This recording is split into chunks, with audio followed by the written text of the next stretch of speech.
A dark yet beautiful and tragic love story for the ages, layered in mystery and suspense.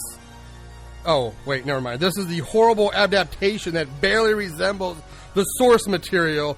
We watch Phantom of the Opera, a.k.a. the Phantom of Elm Street, a.k.a. Freddy of the Opera. We watched it so you don't have to. So you know what time it is.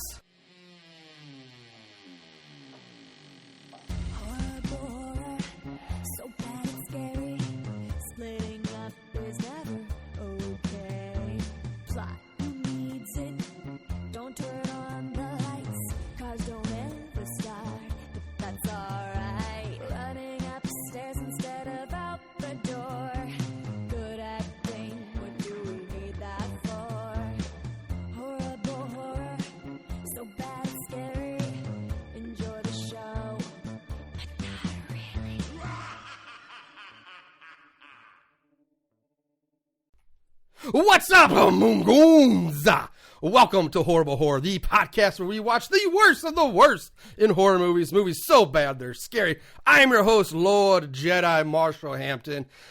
With me today, we mixed it up. We got a very special guest finally back in his studio. I'm so oh my god, I forgot the theme song. Where is her theme music? I just gave it away on who it is, but it is Miss Sarah Samples, the first lady. There it is. There's the music. There it is. The first lady of Horrible Horror is finally back in studio. Oh, I am so glad to be back.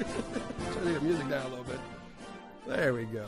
Yes. Awesome. I'm glad we are finally able to get you back in here. This has been one we've been wanting to do for a while oh my now. Gosh. For a yes. while. But, you know, life gets in the way and schedules getting hard to do. But we finally got it in. So Sarah is joining me this week as we are taking on the 1989 yes. Phantom of the Opera. Yes. We are both very pumped to do this. We will probably nerd out and have a lot. This episode could be very short because depending on how fast I blow through the movie, or very long because we may just go off on a discussion rant at some point. It's gonna be all good, baby. Yeah, we've been wanting to do this movie since Phantom of the Mall. Phantom of the Mall. Yeah. Revenge of Eric. Yeah, something like that. Eric's Revenge. Eric's Revenge. That was not as good as this. I'm gonna just set the precedent right here and say this one's better. There's no kung fu in this one, but we might have differing takes on that when time comes. But anyway, okay. that's a little teaser for later. Before we jump in, I want to remind everybody, if you have any, you can always contact the show with any movie suggestions, comments, questions, or anything. You can reach us on the hotline at 740-4-SUCK-IT. Yes. If you want to help support the show, you can also check out the horriblehorrorpodcast.com and go to our merch page where you can get all sorts of t-shirts and hoodies and beer glasses and stickers and pins and all Tumblr. I think I took tumblers down, but lots of stuff there. You always check that out. You guys have good stuff. And then you can also help us out on our Patreon page too. That's a great way to help support the show. Every little dollar helps. I appreciate and love everybody who does. So thank you for that. With that said, like I said, we are going into Family Opera. Oh boy, oh boy. So some background information first. Like if you've listened to the show for a long time now, you know Sarah and I share a little bond over our nerdiness for theater and stuff. And I'm not the biggest musical fan, but this is the one exception to my musical rule that I absolutely love it. It's my favorite show, my favorite musical. This movie is like, or the show is like everything to me. I fucking love it. It's iconic. It's so iconic. Especially for when Marshall and I were growing up in the world, right? So this came out in Andrew Lloyd Webber's version of this came out in 1986. Which set the it really set the bar, set the stage for Phantom stuff. And Phantom has been around for a really long time.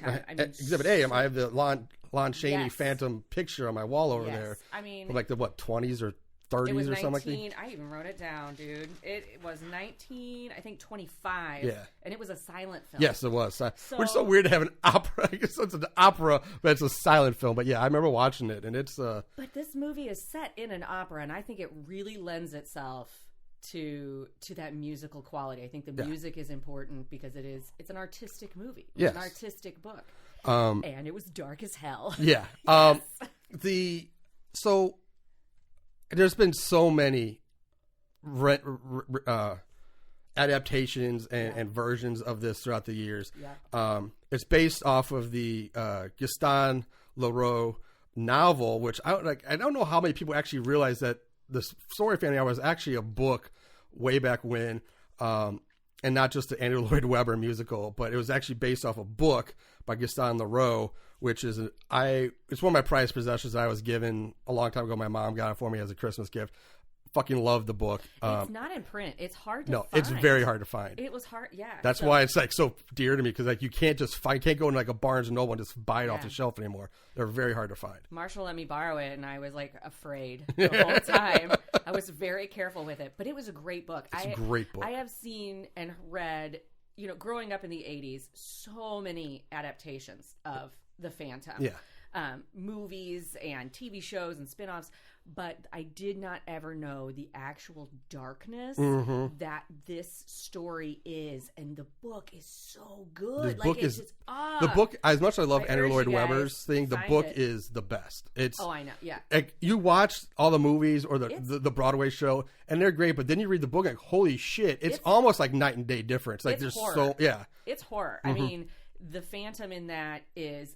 And I'm not going to spoil the book because it's good, but he is a torturous madman. Yeah. And you see that, in Andrew Lloyd Webber's adaptation, but like people die in the book and you don't it's suggested in like a lot of the stage a couple of people plays. Die on the stage in the stage one, but not as many. I don't know, like my imagination just really worked when I read that book. Yeah. It was so good. So good. I highly recommend if anybody ever get your hands on a copy to fully read it. It's awesome. So anyway, the movie that we're doing is the 1989 version. Is released in November 3rd of 1989.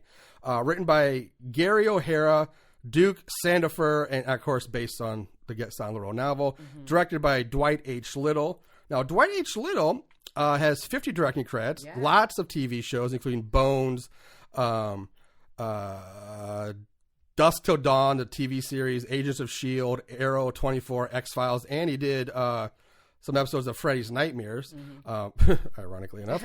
But his movies, these were surprise to me. He did Free Willy 2.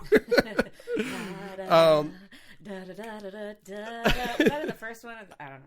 Sorry, keep going. I think it was the Wesley Snipes Murder at 1600. Wow. Anacondas, The Hunt for the Blood Orchid. I can talk. I really can. It's Orchid. Tekken, the movie based on the Tekken video game. But he also directed fucking Halloween 4. Yes, Halloween 4, one of the best Halloweens, was directed by this guy. Which they had just come off of that movie when he agreed to do this movie. Yes, I believe so. Yes. I watched the extras. Okay. Yeah. I didn't get a chance to watch extras, so we'll talk about those. Okay, great. So you can find it. So it says it's streaming on Pluto TV, but I looked up, it is not. It is... When you type in streaming Family Opera on Pluto, it's all like a bunch of the older ones, like the 1930s, 40s, 60s versions. Not this one. No. Supposedly, it's also streamable on some app on the Roku, if you have a Roku TV. It's not the Roku channel, but there's some other app that's, I guess, Roku only. It's supposedly on there. I can't, according to the internet, I didn't verify that, but it says it is. Otherwise, you just have to straight up buy it on Blu-ray from Amazon, and that's what I had to do. And he also bought me a copy. Yes, I bought 2 copies of this. Best friend ever.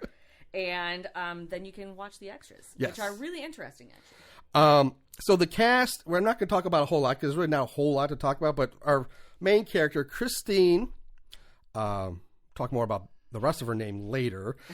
Christine is played by Jill Schulin. I think that's how I pronounce it. She's got 33 credits. She was in Curse 2, The Bite, Cutting Class, the original, the Stepfather movie, the horror movie that was. Yeah. Babes in Toyland. Her in a new place. That kind of like opened her up to like this. Like Robert Englund like wanted to work with her.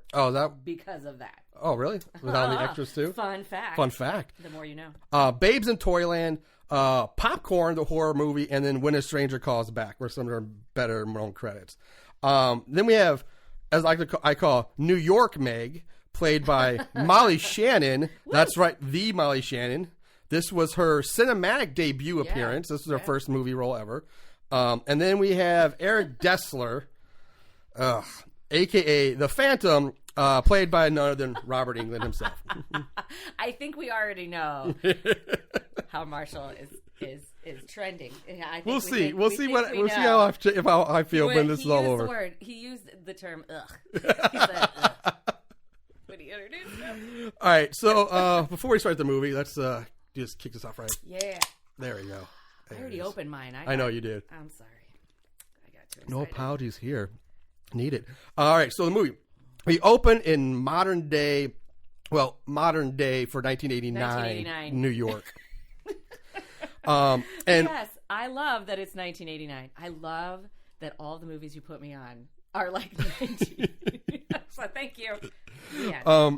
So right off the bat, we're introduced to our heroine, Christine Day, which means right off the bat, I have my first fucking gripe about this fucking show. So why in the blue fuck did they change her name to Day? It's Christine Daae. She is an iconic character, very famous character. The movie that's supposed to be based on Gaston Leroux's book, they already fucked it up in the first 20 seconds. Why would they change her name? I don't know. It's like, what if, follow me. Like, what if Peter Jackson was like, hey guys, I'm going to make Lord of the Rings, but instead of having Frodo Baggins, I'm going to name him Frodo Boggins or Frodo Beef Pants. This is just inexcusable. Why? There's no reason to change her name from Daae to Day. I have nothing. First off, I didn't exactly catch that because I was too busy writing down the creepy Satan quote at the beginning of the credits. So, which is something, but it's about being the damned and everything like that. Yeah. But the only thing I can think is that when you, I think the description on the back of the DVD, I'm not sure, they make a big deal out of her being an American, because I noticed that the first time later on in the movie, everyone else is European. Everyone has a European, slight British accent, and she is supposed to be an American, which doesn't make sense. Nope. Again, for the time period that not at all. The later part of this movie goes into. So you are correct, but that's the only. I will be honest. I didn't even realize she was supposed to be an American. Neither did I. I thought she's just. Her accent everybody else goes on and off. Yeah. But she purposefully does not speak in a British accent later, which we'll get to. But I just assumed it was either laziness or something. But she could still be American and still have the name Daae. There's Americans with very eclectic last names. Yes. I mean, it's just, to me, that's the first unexcusable thing about this movie. It was like a New York accent thing, or I don't know, but they did. I will say there are some.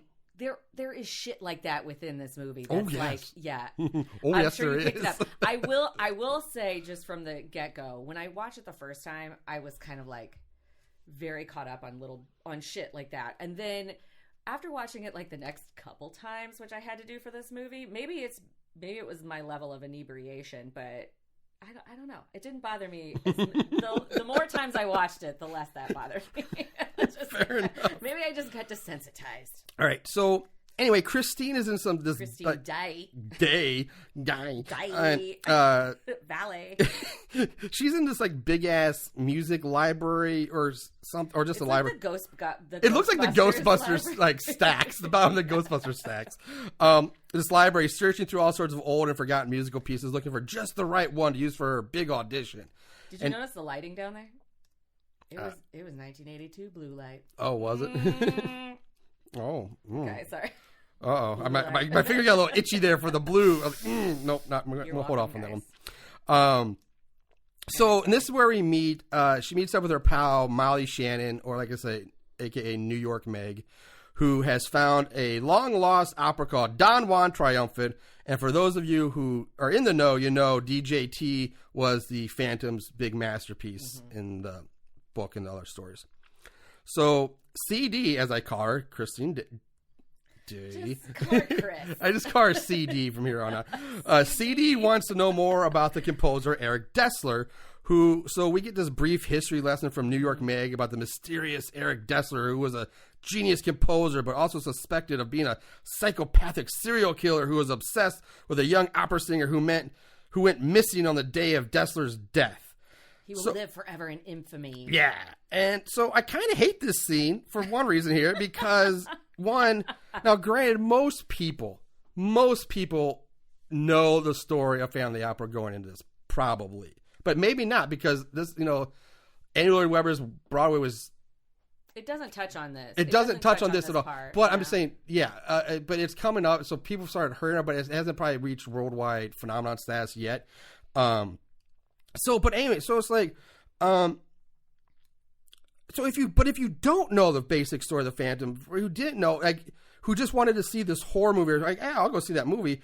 I guess it's like, they just kind of ruined the whole plot of the movie. Like, they didn't need to say any of that. Like, you know what I mean? It's like, you could just said, leave it more mysterious. He's like, not much is known about this guy. This is his final piece. Because the movie's going to go into this giant hour-and-a-half long flashback in a little bit that explains the entire story. So you don't need to sum it up in 2 sentences there and give the whole plot away. Let the viewers experience it as... for themselves the first time through. Like, okay. That's just... Well, first off, let's think about this movie. Okay. In the terms of the time period. It is 1989. Mm-hmm. The pop movies that were popular at this time. Honey, I Shrunk the Kids. Batman. The original Batman. Best one. Parenthood. Ghostbusters 2. Bill and Ted's. Roadhouse. So, a lot of these movies have... that same feel where they're like giving away the plot. They have that quality of cheese. They give away plot lines. It's real easy. It's real fun. It's pop. This movie, I had to really think about that when I was watching this movie, because it reminded me a lot of Ghostbusters 2, which going back and watching as an adult is not as fun as when you're like 12. Yeah. So I never really cared for number 2 that much. Right. Because it's cheesy. So, but I mean, I feel like a lot of movies in this time period were real cheese. So I know that they gave away, but I mean, I think what they were trying to do was to like build a suspense for the very next scene. Like, she's looking for a piece to do for an audition that is coming up, because we find out she goes to Juilliard. Yeah. And Meg is her accompanist who found this. Apparently, accompanist and manager. I know. We'll talk about that. Which is weird. We'll talk about that. Stupid. Yeah, it's really stupid. So anyway, I'm sticking up for movie. I'll stick up. All right. I mean, fair enough. I didn't care for that. I think what they're just trying to set the scene for how terrifying things are about to. I kind of get that, but it's like, the whole thing in, like, they say in like theater and other things, it's like when you're writing, it's like, it's show don't tell. Yeah. And here they just told you everything instead of letting you watch it play out. Because you get more backstory later, though. I mean, you do get more, but whole nother backstory. But you get enough right now. There's like, okay, well, we know exactly who this guy is. We know he's the Phantom. We know he's the killer. We know the Phantom is not. Take the mystery, because originally the mystery is the Phantom real? Is he a ghost? Who is he? He's a real person? And now it's like, nope, he's real. There he is. He's right there. His name's Eric Dessler, and he's this, and he's that, and he's this. And now it's like, well, there's all the mystery, suspense gone of who it is. So what I'm just saying is they could have either cut it completely, or they should have just, like I said, it's just like have Meg say, well, there's really nothing known about this guy. Like, everything on him is, been lost to time or burned in fire or something. Yeah. We don't know. He's just this mysterious figure named Eric Dessler who wrote this. He's just this mystery guy. We don't know more. History doesn't really know anything more about him. And that leaves the door of mystery open. And he's like, okay, now there's some suspense, some intrigue here about this guy. So just here's everything you need to know on a silver plate. I guess they do use the word infamy and obsessed, and but it also intrigues them. Intrigues Christine gets all. It's intriguing, and then Christine gets all curious, like a curious George, and climbs the stacks. And we're getting that. And before I even get to that part, so here's my next rant going on now. So, dude, this is like less than 10 minutes. I know. I mean, literally, the very first scene of the movie is this. Yep. And so get ready, guys. So again, Sarah can verify this with me and maybe vouch for me and be on my side with this. But we mentioned it earlier. So yeah, this all happens in fucking London, not Paris, where the actual story and every fucking version of this story takes place, but fucking London. Do you know why? Again, wait, no, stop. Oh, no. Oh, okay. All right, Sarah's gonna stop me. Sarah's stopping me. Calm down. Okay, you gotta take a breath. I'm taking a breath. Do you know, you're not wrong to be upset because, yes, the whole thing is supposed to be that this is like the most famous Parisian opera house in all of Paris. Yep. However, they use the same sets for this that they used for Pirates of Penzance. And it was already set up in London. And so to save money, they set it in London, and then they also talk about a lot later on. Robert Englund does a whole interview. They talk a lot about that they wanted it to be more like Jack the Ripper. That they were really like going for like a Hammer theme, Jack the Ripper feel. Okay, which you could do in Paris. Yeah, that's okay. Because so far these points are I got you, but I'm about to counter all this.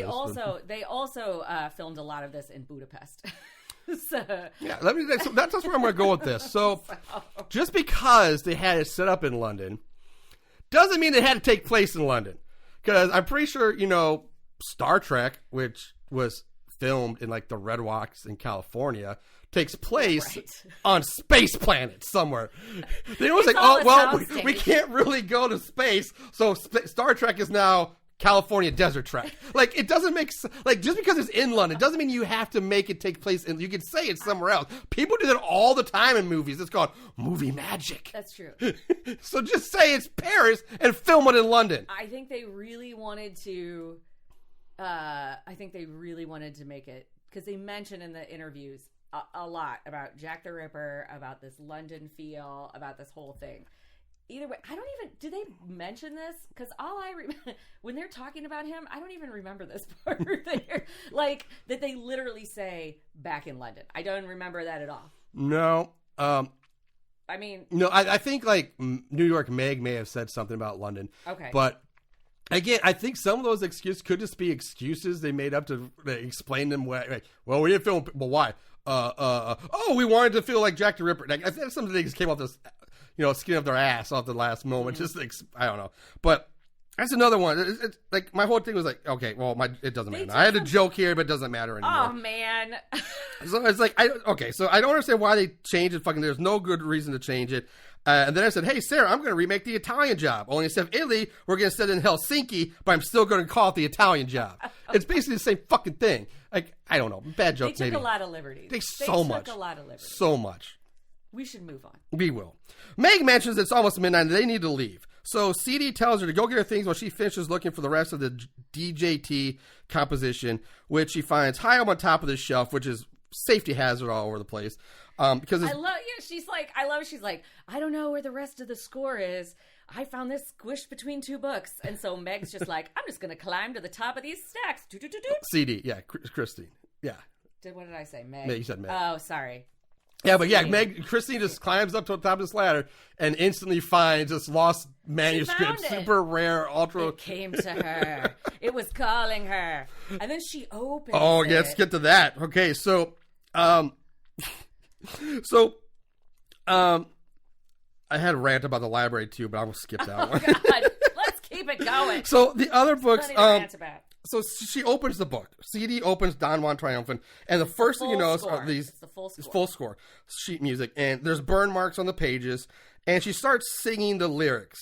And as soon as she finishes the first line, the first stanza, if you will, I don't know if that's about, blood comes oozing out of like all the like music notes on the pages. Yeah, it's just saturated, and covers her hands in blood. She like raises her hands and looks at them. So, and then like apparently there's another thing, because she's holding the book, blood comes out of it, then she raises her hand, so she's not holding the book anymore. She would have had to drop the book. Meg pops up asking CD, hey, you ready to go? CD turns to look at her, and then when she turns back to the book, which should be on the floor by now because she's not, and her hands are now clean, and the blood is all gone. Even though she's not holding the book, but she's holding the book, it doesn't make sense. She just tripped out for a minute. You know, she just had one of those like late night hallucinations. Yeah, of course. You know, she's in college. It's New York in the 80s. Who knows what she was on? So we cut to the theater Adderall. where the opera auditions are underway. CD takes the stage for her turn.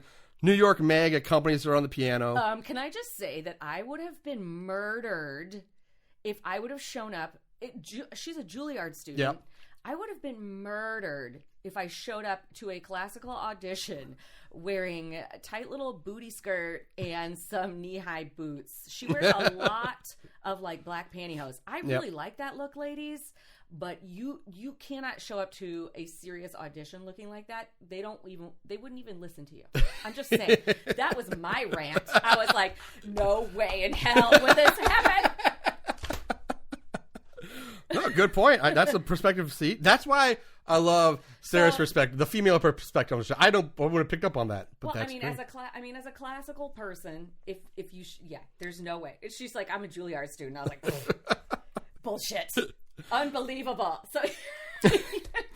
So CD starts singing, and of course, as soon as she starts singing, hits that first note, everyone in the entire theater is just instantly mesmerized by her voice, and they all stop what they're doing to watch her. And then she starts having visions of a packed theater with all the audience applauding her, and she's like, I don't know, having daydreams or fantasies of grandeur or something. She hallucinates a lot. We've already established that. And then a rope with a sandbag weight on snaps. The sandbag swings down from the rafters from the flyloft. It hits CD, I think, in the head, and then smashes the mirrored wall behind her, breaking it. So this causes this simple thing, this accident, causes concussion. Yeah, I guess it's concussion. Causes CD to apparently go through a time vortex. It's like the Labyrinth. It is like the Labyrinth. It's very much like the Labyrinth. The Labyrinth came out in 1986.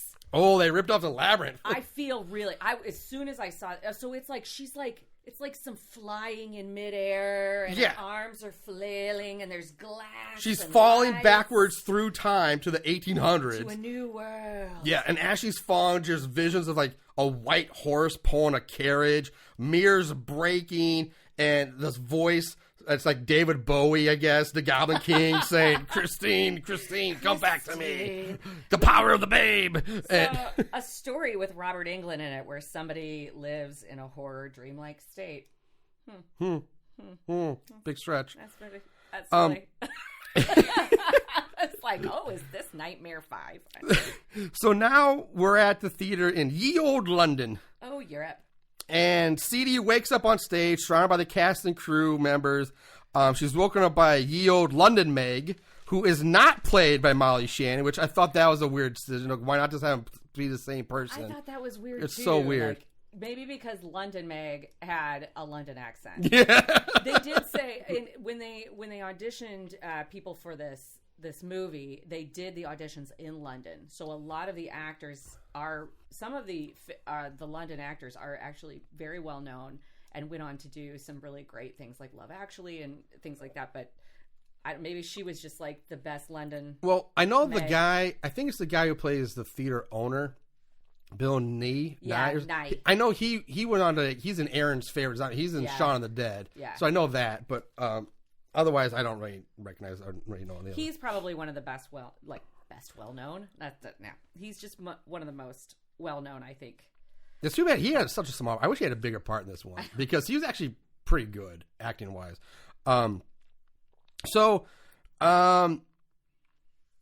Ye old London Meg wakes CD up, and we see a shadowy figure dressed in black walking away on the catwalk. Dun dun dun. Who's that?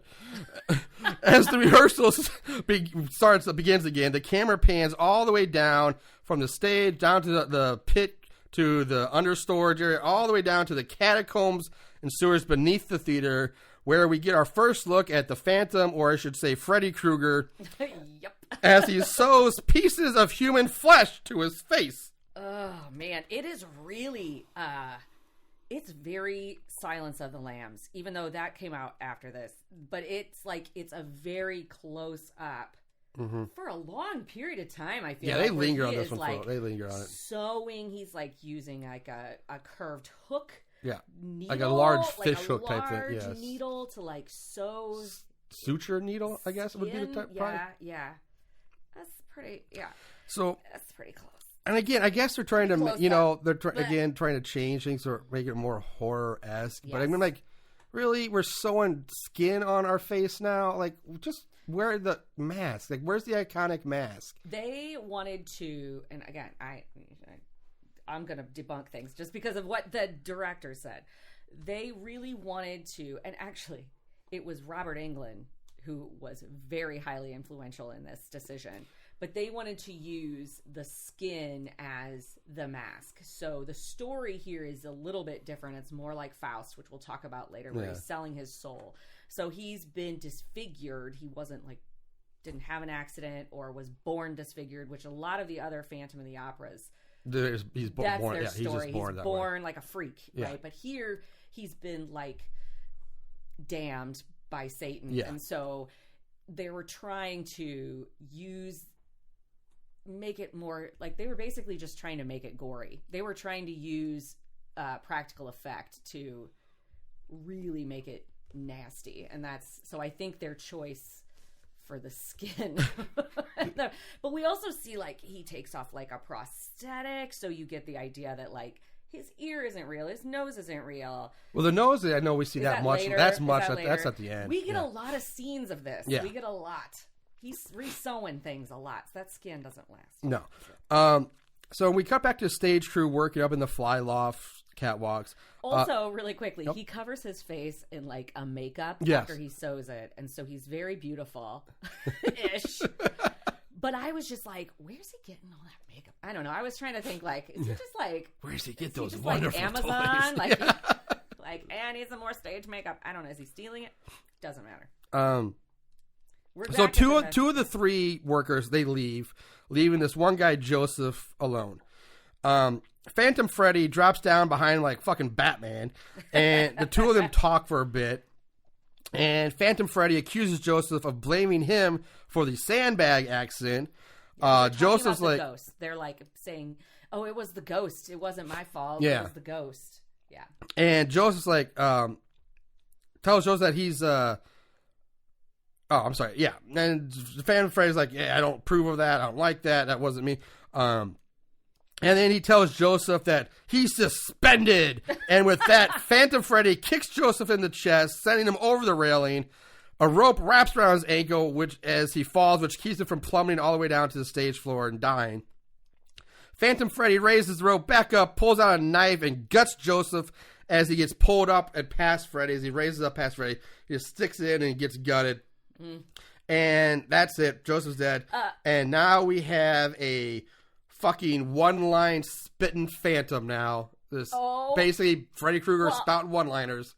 Okay, so first off, I did like, let's go back to the kill. That's kill number one. Kill number one. I did like, but it was also very Freddy-esque, where he like guts him and he gets, there's a shot where he gets a great blood spray to the face, which I was like, that's going to fuck up all that makeup. You're going to have to redo all of that for your bloodlust. But he guts him and he takes it in the face. He gets full on. He takes a good facial there. Full on facial. Like, and he enjoyed it. Yeah, he did. Like, very, very much. But yeah, I wrote down, I mean, this is the first of many Robert Englund, Freddy sayings. Yep. Oh, yeah. Oh, the puns. I mean, he just can't not be Freddy. He just can't not be. You're suspended. Yeah, that's another one of my gripes about this movie, but let's move on. All right. So we cut to CD in her room. She starts hearing the Phantom's voice talking to her. And again, this is supposed to be... Still wearing those black pantyhose, which is not period.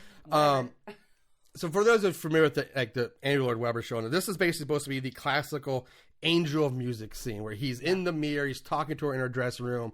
This is in the book. Yeah, it's in the book too, yes. The Phantom tells her to sing for him because he's her teacher, her angel, and tells her to sing Carlotta's lead part because that's the part you really want. That's the part that's meant for you. And now, again, I know I'm so used to it, and I'm very biased towards the Andrew Lloyd Webber score and music, which obviously can't use this because it's Andrew Lloyd Webber's copyright. But the music they picked for a lot of these pieces, like, I didn't care for.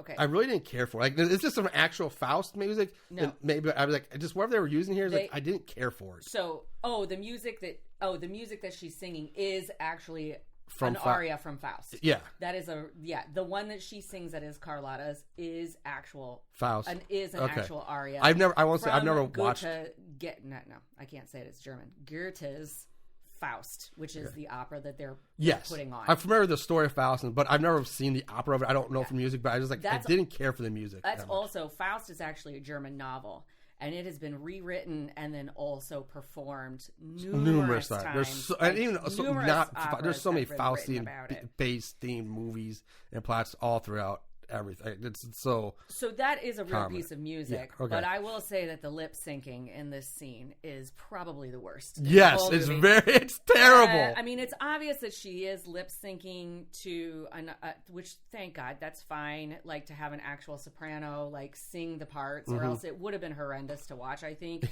But she is not. I mean, it's like very close up of her face, and it's not great. No. But anyway, she does it. I mean, she sings the song, and it's that whole, there's a lot of like blue light and a lot of shadow passing behind kind of cartoonish looking windows. And then the scene with the mirror, which is in both the stage play and the book.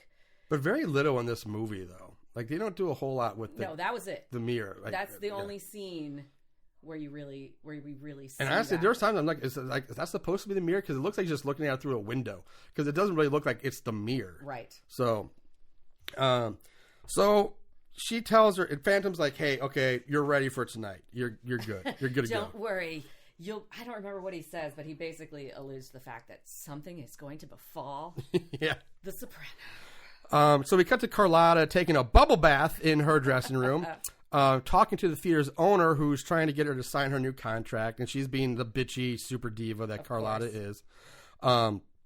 He storms out after hearing all of her demands and her being kind of irrational, so he's gone. Do you see? This is where we get the first, and maybe only, like, you bitch. Yeah. Which I was like, man, it's weird that Freddy didn't just say that. Yeah, Freddy didn't say bitch.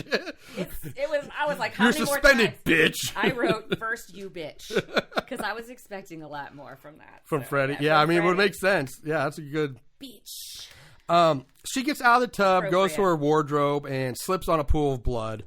She has total Lee press-on nails, by the way. I mean, I notice little shit like this, but it cracks me up because in the 80s, when they do period pieces, they do not. So many movies do not pay attention to, like, they did not have Lee press-on nails back in the 1800s. No. Like, and she needed a fill really bad. But they really, like, focus on her hand opening this wardrobe. Yeah. With her terrible nails. And so she opens the door, and there's Joseph hanging in there, who has been completely skinned. He opens his eyes pop open, he lunges out for her saying, help me.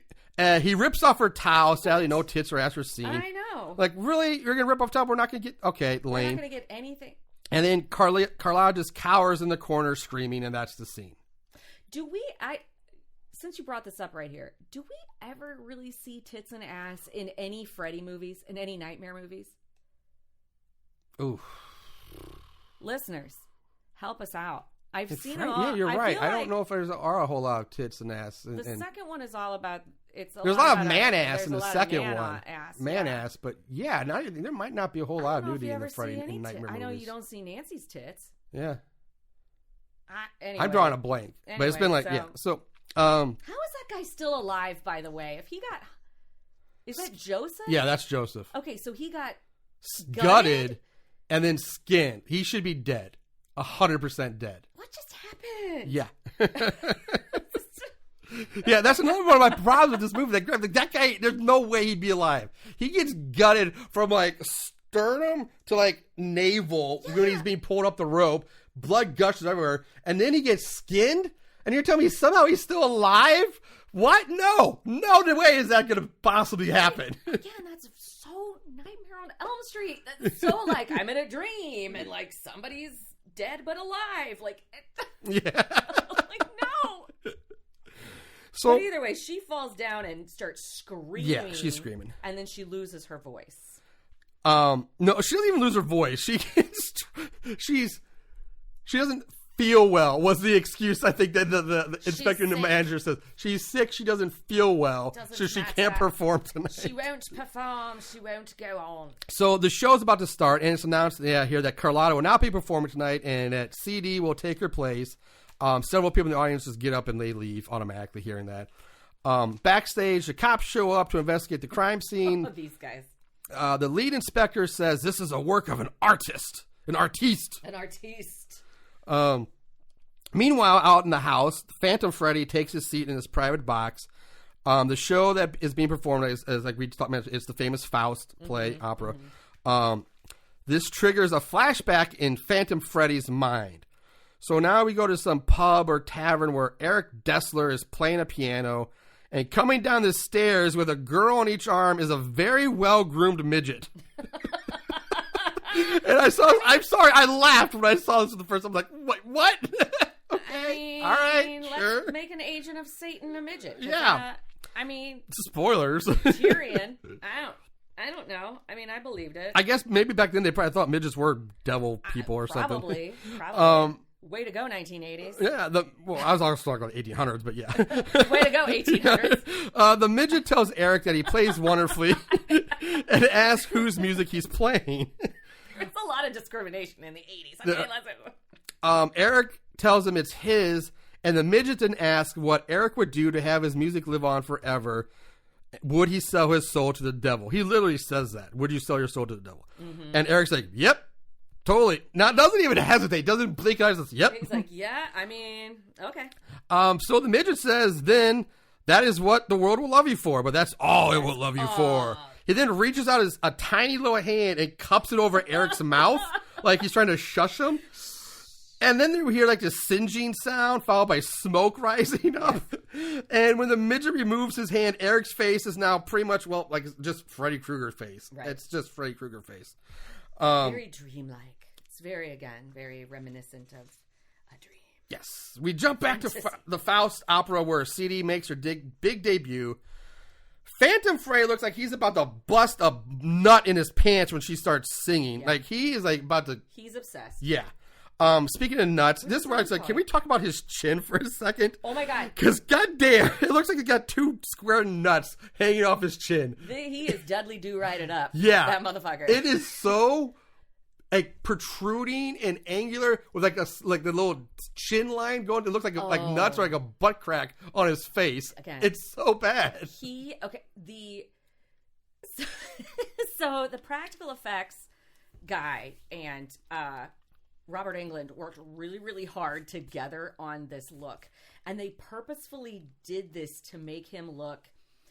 I think they use the words like more romantic or even beautiful at times. That chin is, to me, the opposite of all those. They were trying to make him look like those cheesy busts of Beethoven that you always see that are like, that with the hair flowing, because he's wearing a hairpiece. I get that, but I don't remember Beethoven or any of those busts having nutsack chin. They really accentuated the chin. I don't know what he's using like Jay Leno's got a big chin. Like this thing's bigger than Jay Leno's chin. So after the show, Phantom Freddy heads out on the town to pick up hookers. Because why not? Yeah. My post-opera hookup. There is another scene with the when they go where you meet Richard, who is the other co-owner, and we're going to talk about him later. Okay, yeah, he's demanding to know what's happening to the star and in her dressing room, and then like. The inspector, they have this whole back and forth, and he says something like in the flesh, like he keeps saying like that's him in the flesh. This is when you talked about the work of the artist. Yeah, but they have a whole conversation, and while they're standing there talking, they're like these two bobbies are just like walking out with the body on the stretcher. I demand to know, as the half owner of this, what is happening in my thing? And they're like, going through. Excuse us. Don't mind us. Taking the skinned corpse out. Everything's fine here. Excuse me. But yeah, now he's whoring. He goes out very Jack the Ripper, because he's like walking down this alley, and these whores are like, "Governor, what you got going on?" And he's like, "No, bitch, like, you want a party tonight? Looking for some company?" So he picks up a hooker, and he takes her to some little motel room, and we see at this point his face is starting to fall off, like the skin pieces are falling off, and there's gaps. So he insists the lights stay off, and he also insists on calling his hooker Christine. Tonight, you will be Christine. So we cut to CD at a fancy post-show party or dinner, and she talks with who is supposed to be, here comes another rant, Raul. But again, they fucking changed that too, because not only did they change that they completely dropped Raul from the fucking story altogether, and instead we get this fucking generic fucktard who is the half owner of the theater. Richard. And I'm like, are you kidding me? Like, okay, the original story, the two owners play a pretty good part. They're main characters. They're good. But they were much older gentlemen. And they were never romantically involved with Christine in any way. So I'm like, Christine is a child. Yeah, she's an adult. She's basically like 17, 18. But like, why the fuck are they changing this? There's no need. Again, it's just, this is a pointless change. They could have just had the owner and then had a Raul guy. Here's Raul. It's like, hey, we're going to remake Romeo and Juliet, but instead of, but we're going to fucking drop that Romeo loser and replace with some local shop owner or something. Like, it's these kind of changes just boggle my mind. It's one of those, I think, too, well, and I don't know, like, at the time, going back, well, at the time, I didn't know I'd have to defend this movie. Like, when I came here, I wasn't ready to defend it. Let's just, I don't know.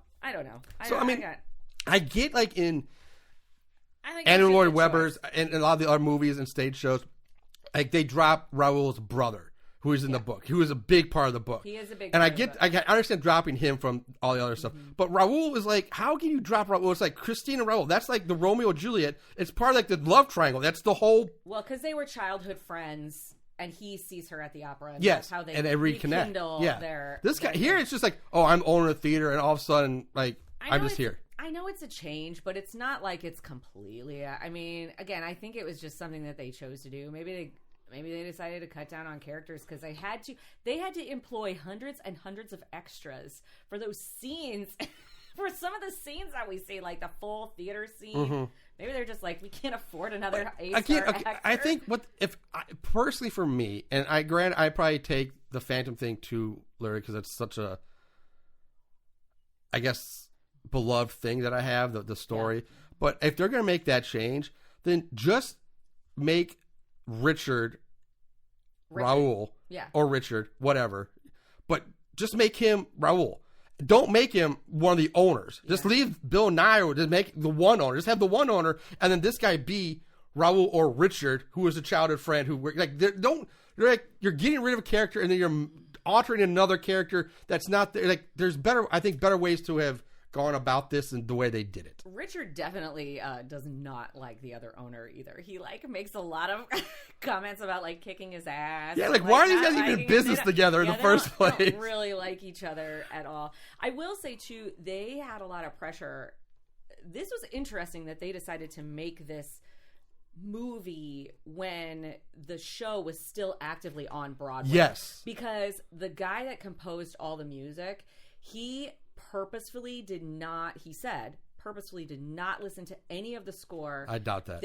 I know there's no way you can't hear that but he had the task of writing all of the original music to not be anything like Andrew Lloyd Webber, and they tried really purposefully.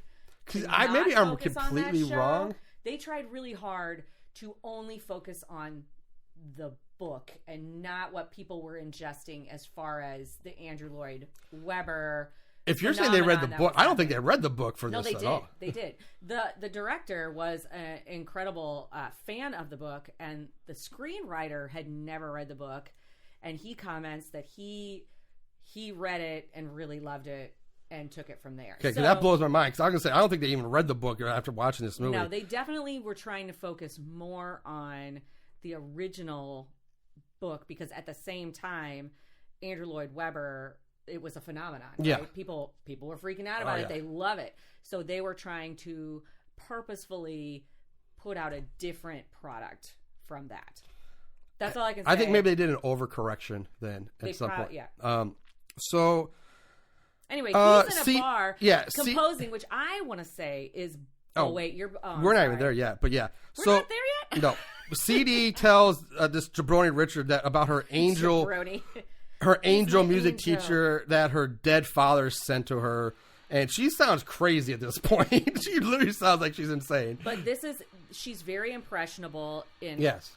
She's very impressionable in all aspects, and like that is her character, because if she wasn't so stupid, if she wasn't so young and ignorant, then she would never have gone along with the Phantom, and he basically is tricking her. I mean, in the book, he drugs her and kidnaps her. It's very rapey. Like, he's very rapey to her in the book, and that is one thing. He tricks her to make her think that her dead father, whom she is grieving over, has sent him to help her, because her father was a musician, and that's how she got involved with the opera. Backstory on CD. So also at this dinner, this is where another issue I had with the movie, not so much the movie, because Richard just suddenly out of nowhere, she's like, "Oh yeah, my dead father sent me this angel guy," and he's like, "Will you marry me?" I'm like, "Wait, what?" Like, wait, what? She just blurts this out. I love you. This whole movie so far, there's been no fucking indication that Christine and Richard were a couple. No. I mean, fuck, this is the first time the entire movie that they've been in the same scene together. She's never mentioned him. He's never mentioned her. But from out fucking nowhere, all of a sudden they're a couple and he's proposing. That was like, whoa, wait a minute. Her voice just put him over the top. He just was like, you sang Faust. And I feel like back then, a marriage proposal is basically just saying, like, I really want to do you. Because they couldn't do it without that. I mean, they had to do it right, or else she would be a scorned woman forever, and couldn't have that. But he does get a little... But it was so blindsiding to me. Like, wait, what? He's like, so ignorant and stupid. I love you. I love you. You're crazy. You think your dead dad sent you angels of music? Will you marry me? Because it's like, if you believe that, then you will believe anything. Could you lean over the crepes just a little bit? A little bit more. Let's get married. If you believe that, you will believe that I have a horrible illness, and the only way to cure me is for you to put my penis in your mouth. Well, I mean, dysentery was a thing.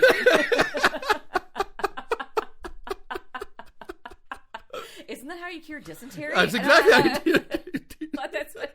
Yep. Jesus. So we jump back to PF, Phantom Freddy. Oh, really quick.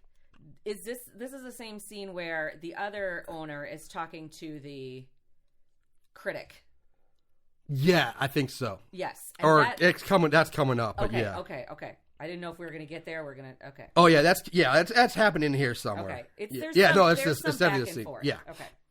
So PF, Phantom Freddy, he's done with his hooker bang section, or his hooker hookup, and he's now at a local tavern sitting at a small table alone composing his music. I have a problem with this, because the Phantom never really... I mean, in the book, you hear of him leaving and going out, but the Phantom does not go out. No, he's not. No, exactly. Go to the bar? He didn't go to the pub and have like a beer? Another problem I had with this. Like, I get the first one. I mean, as before, he was all disfigured and horrible, and it's fine. But this time, it's like, why would you go out? If you're trying to be mysterious and you're murdering people and you hate how you look, you don't want people to see you, why are you going out to populated bars where there's lots of people? Like, it makes zero sense. It's so dumb. So he's sitting there writing his music alone, and now for like really no reason, these three guys just start harassing him. They think he has money. Yeah. So later when PF leaves, he gets followed by the men who surround him in a back alley. He does say to them, because he's like, "Hey, I think I've seen you in here before," and he's like, "I never forget a face." Yeah. Oh, gee, because I take faces. So, excuse me. Foreshadowing. So they surround him in this back alley and demand that Phantom Freddy hand over his coin purse. And now we go from Phantom of the Opera, shitty horror movie, to John Wick of the Opera. I shit you not, this turns into a full-blown, like, John Wick action scene. The men attack PF, who easily fights them off. So the first guy he grabs and throws him across the alleyway with such force and strength that the man gets launched like 6 feet up into the air and does a complete full flip. Have you ever seen any episode of the A-Team where it's like in the montage section where they're fighting and B.A. Baracus, who is played by Mr. T. Mr. T. Every single fight, he will launch someone into the air and they will do a slow motion visual of it where the guy's like, yeah, that's pretty much exactly, that's what this is. That's what it is. I was like, where's B.A.?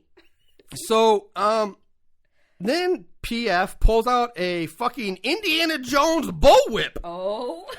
Yeah, you heard that right. The Phantom of the Opera pulls out a bullwhip. Well, before that, where we talk about he launches the guy, it's kind of like he does like some weird cape. Yeah, he does like the like, Bruce Lee, Jackie Chan, like uses his cape as a weapon where he wraps around the guy's arm that's attacking him and he flings them around. Like, yeah, he's doing like this martial arts shit. There is kung fu in this movie. Yeah. Yeah, then he pulls out the The whip. fucking bull whip, and he cracks the whip. Oh, damn it! It's too late now. It's not.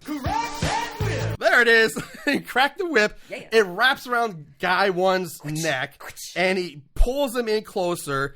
And when he pulls him into him, he pulls out a hidden dagger that was inside the handle of the bullwhip, and uses that to kill the man. The main leader of the muggers sends his other crony at PF. Is that the stabbing or is that the off? Do we see that one or is that the off-screen kill? It's the stabbing. Okay, the stabbing. Okay. So sticking with you. Main mugger sends his other crony at PF, and PF just instantly grabs him and spins him around. So he's got him like a little chokehold. Yes. And then he uses the dagger to. With ease, cuts the man's head off, clean off his body. Don't see. No. You do not see this scene. You see him you see him put the knife to the neck, and then it cuts away to the mugger leader's reaction. He's like, and you hear like... It was a really anticlimactic face. Yeah. It looked like he smelled something bad. Yes. Like, you can hear the sound effect. It's like... It's so bad. Like, ew. Ugh. Yeah, he's like... Ugh. He's watching his buddy get decapitated right from him. He's like, ew. Like, it was so funny. It's like a dog fart smell or something like that. Okay, so I have a note about this. This was a scene that had to be cut because of the ratings. Yeah, I remember reading that. Okay, yeah. And so in the real scene, they show the entire beheading, and so the weird facial expressions from this guy I don't think are in there, and that's disappointing. It was probably a reshoot. It's like, we gotta get a foot who just react. He's like, yeah.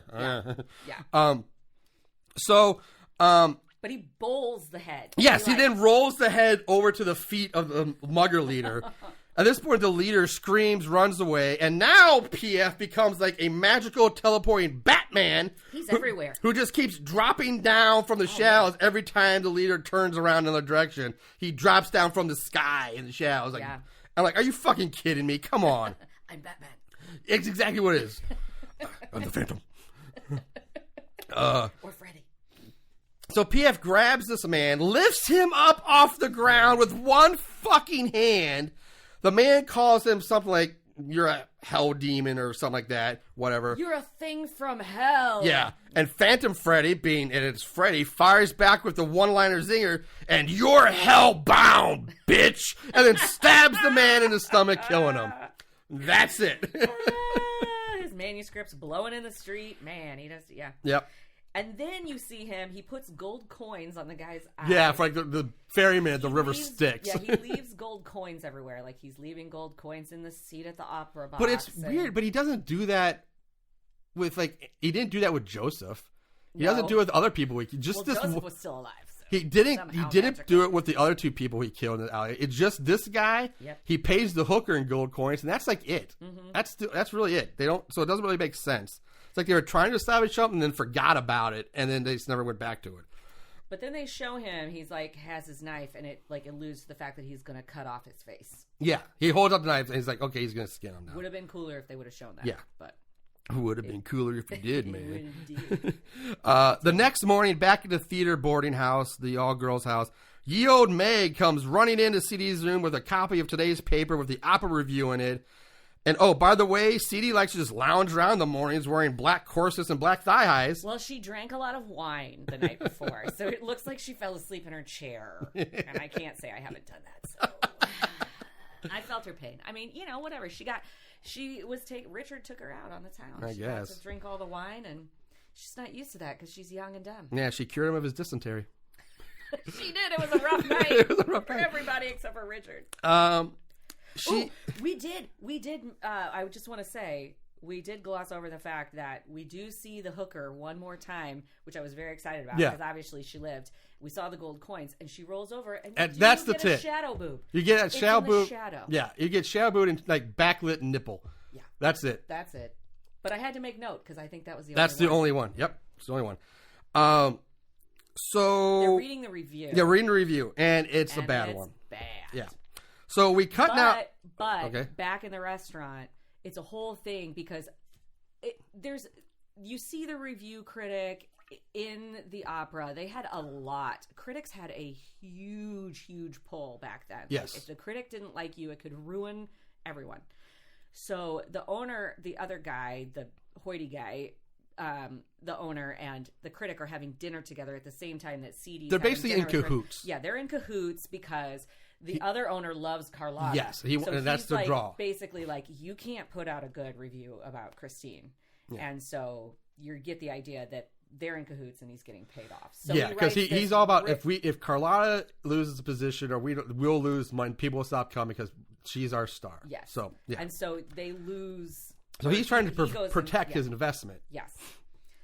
So he writes a scathing review. Yes. We go to this like gentleman's bathhouse where it's a bath. Yeah. PF is lying in wait in the steam room for the newspaper opera critic to show up because of course he knows where he is. Like, Phantom Freddy just like always knows where people is at all time. People are at all time. Like how would you know this? But he's a spawn of Satan. Yeah. He's Batman. He's Batman. Okay, go ahead. Go ahead. No. I was gonna say, and just no surprise, Phantom Freddy kills him by wrapping his face and head in a towel. How? What kind of thread count does that towel have? And he tightens it, like he squeezes the back of it, like like a bread tie, and he squeezes it so tight. This is like a Jason Voorhees type kill. Yes. He squeezes the towel so tight that it causes the critic's head to get crushed and pop. And it's like the sound effects are like his face is being crushed. Yes. Like by a trash compactor or something. Yeah. Like we've seen Jason Voorhees grab somebody's head and crush it in his bare hands. That's basically what's happening here, only with the towel. And then Phantom Freddy, for good measure, smashes his head up against the tile wall. That's it. He's dead. Opera critic done. I have a question, and I tried to go back in the book and look it up. But this could be another horror book that I've read, so I'm not remembering. Does this happen in the book? Doesn't he kill a critic in the bathhouse, but by smashing his head on the sink? I feel like this happens. I feel like this happens in the book. It might. I won't lie, because you had the book for a while. I didn't get a chance to go back and reread it, and I haven't read it in probably 10 years. It was before my daughter was born, I think, when she was born. I feel like it happens in the book, and because I remember reading that and being like, "Holy sh!" Because they talk about the blood flowing down and the water in the sink, and then he smashes the guy's head repeatedly on the sink, and then when the inspector finds him, it's this whole thing, which would have been cooler than a towel. Yeah, just saying. I agree. But they chose a towel. So that's that. He's dead. So now after we go back to CD, after she's done reading her bad review in the paper, she rushes out of the boarding house to go to visit her dead father's grave. And now here's a big continuity error here. When she leaves and flags down the carriage taxi, she's holding a bouquet of white and pink flowers, none of which are roses, by the way, just white and pink. They might be like, I know, they're not daisies, but there's basic flowers. But when she arrives at the cemetery, she now has 4 red roses. Yeah. I didn't catch that. Yep. Good one. I was only thinking about, like, Richard, like, just randomly being there to run after the quick. Yeah, another reason. Christine! Everybody just happens to be in the right place at the right time all the time. That's convenient. She places the flowers on her father's grave. And again, this is a big scene from the productions and the book and all that. Mm-hmm. She starts talking to him, and that's when Phantom Freddy shows up playing the violin in the mist, which, by the way, why is there mist here all of a sudden? Because it's a graveyard. It's snowing when she leaves the boarding house. I get that, but this one tiny section of cemetery is misty. It's just this one section. Every cemetery has to have fog and backlights. I think the Phantom Freddy is such a show. I think he travels with like a little portable mist machine and sets it up early. It's a lot of dry ice. Yeah. Half the budget was dry. He is the angel of music. And that is that scene that where like he's standing on, it looks like he's in the show and in the book they talk about him being like on top of the crypt. Yeah, he's on top of the mausoleum. Basically controlling her mind with his music. Yes. Like she's in a trance. PF here also seems to have the force or magical powers, which he uses to lock the gate behind Christine from like 100 feet away. Richard shows up now, but CD is so transfixed on PF and his violin. He tells her that they will make music that will last forever and lures her into his carriage while Richard is shouting out her name and fighting to get the gate open. He finally gets the gate open, runs for CD, but PF now plays the brown note or something. He plays this musical note on his violin that's so high pitched it causes Richard to just drop to his knees in pain. He's grabbing the side of his head, screaming, but yet somehow Christine in the carriage is perfectly fine and unaffected. She's protected. So PF now races away in his carriage, and that's the scene. I think don't his ears bleed? Yeah, I was looking at like it's hard to tell, but I think he did. His ears were bleeding. Yeah, he like pulls his hands away, and his like face and his hands were like bloody, but they don't show it very well. No, it's hard to tell. But I thought the same thing. Make your ears bleed. So we cross fade to the catacombs where we meet the dirty rat catcher doing his job, catching rats. He's actually that character is in the book, and he's in other adaptations. Yes. We pan over to Phantom Freddy leading CD through the sewers and catacombs to his lair. It smells good. Yeah, I bet it does. Which he says will be CD's new home now. She wanders around the lair. She finds the Don Juan Triumphant score, wants him to play it for her, but he doesn't want to because it's incomplete. But he gives in, of course, and he starts to play it on his organ, and she starts singing along. And I'm like, how the fuck is she singing along? She has never seen this thing before. She doesn't know the words. And I'm glad they comment on that because Robert Englund or Freddy is like, how the hell do you know the words? And she's like, I just felt them. I know this or something. Like, it's some lame excuse. I think they're trying to incorporate this like mysterious dream-like spell that she's obviously under, that she's in this like new world, right? So a whole new world. Yeah. I don't know why I just read Aladdin there, but let's make that into a horror movie. Yes. I think they did. It's called Wishmaster. Yeah. I was going to say, wait a minute. Genies. I think that because she sings it, right? She sees his finished score and sings it in the very beginning of the movie, so she definitely knows it, and so now it's just another excuse for him to be like, we were meant to be. Yeah. You're going to be married to the music. Yeah. Making a deal with the devil. Yeah. So afterwards, he comes. He tells her to come to him, and he will give her everything. He takes her hand and puts a wedding finger on her finger, telling her that she's now married to the music and that she can't have two masters. And that ring is the same ring that the little devil midget guy puts in his tip cup.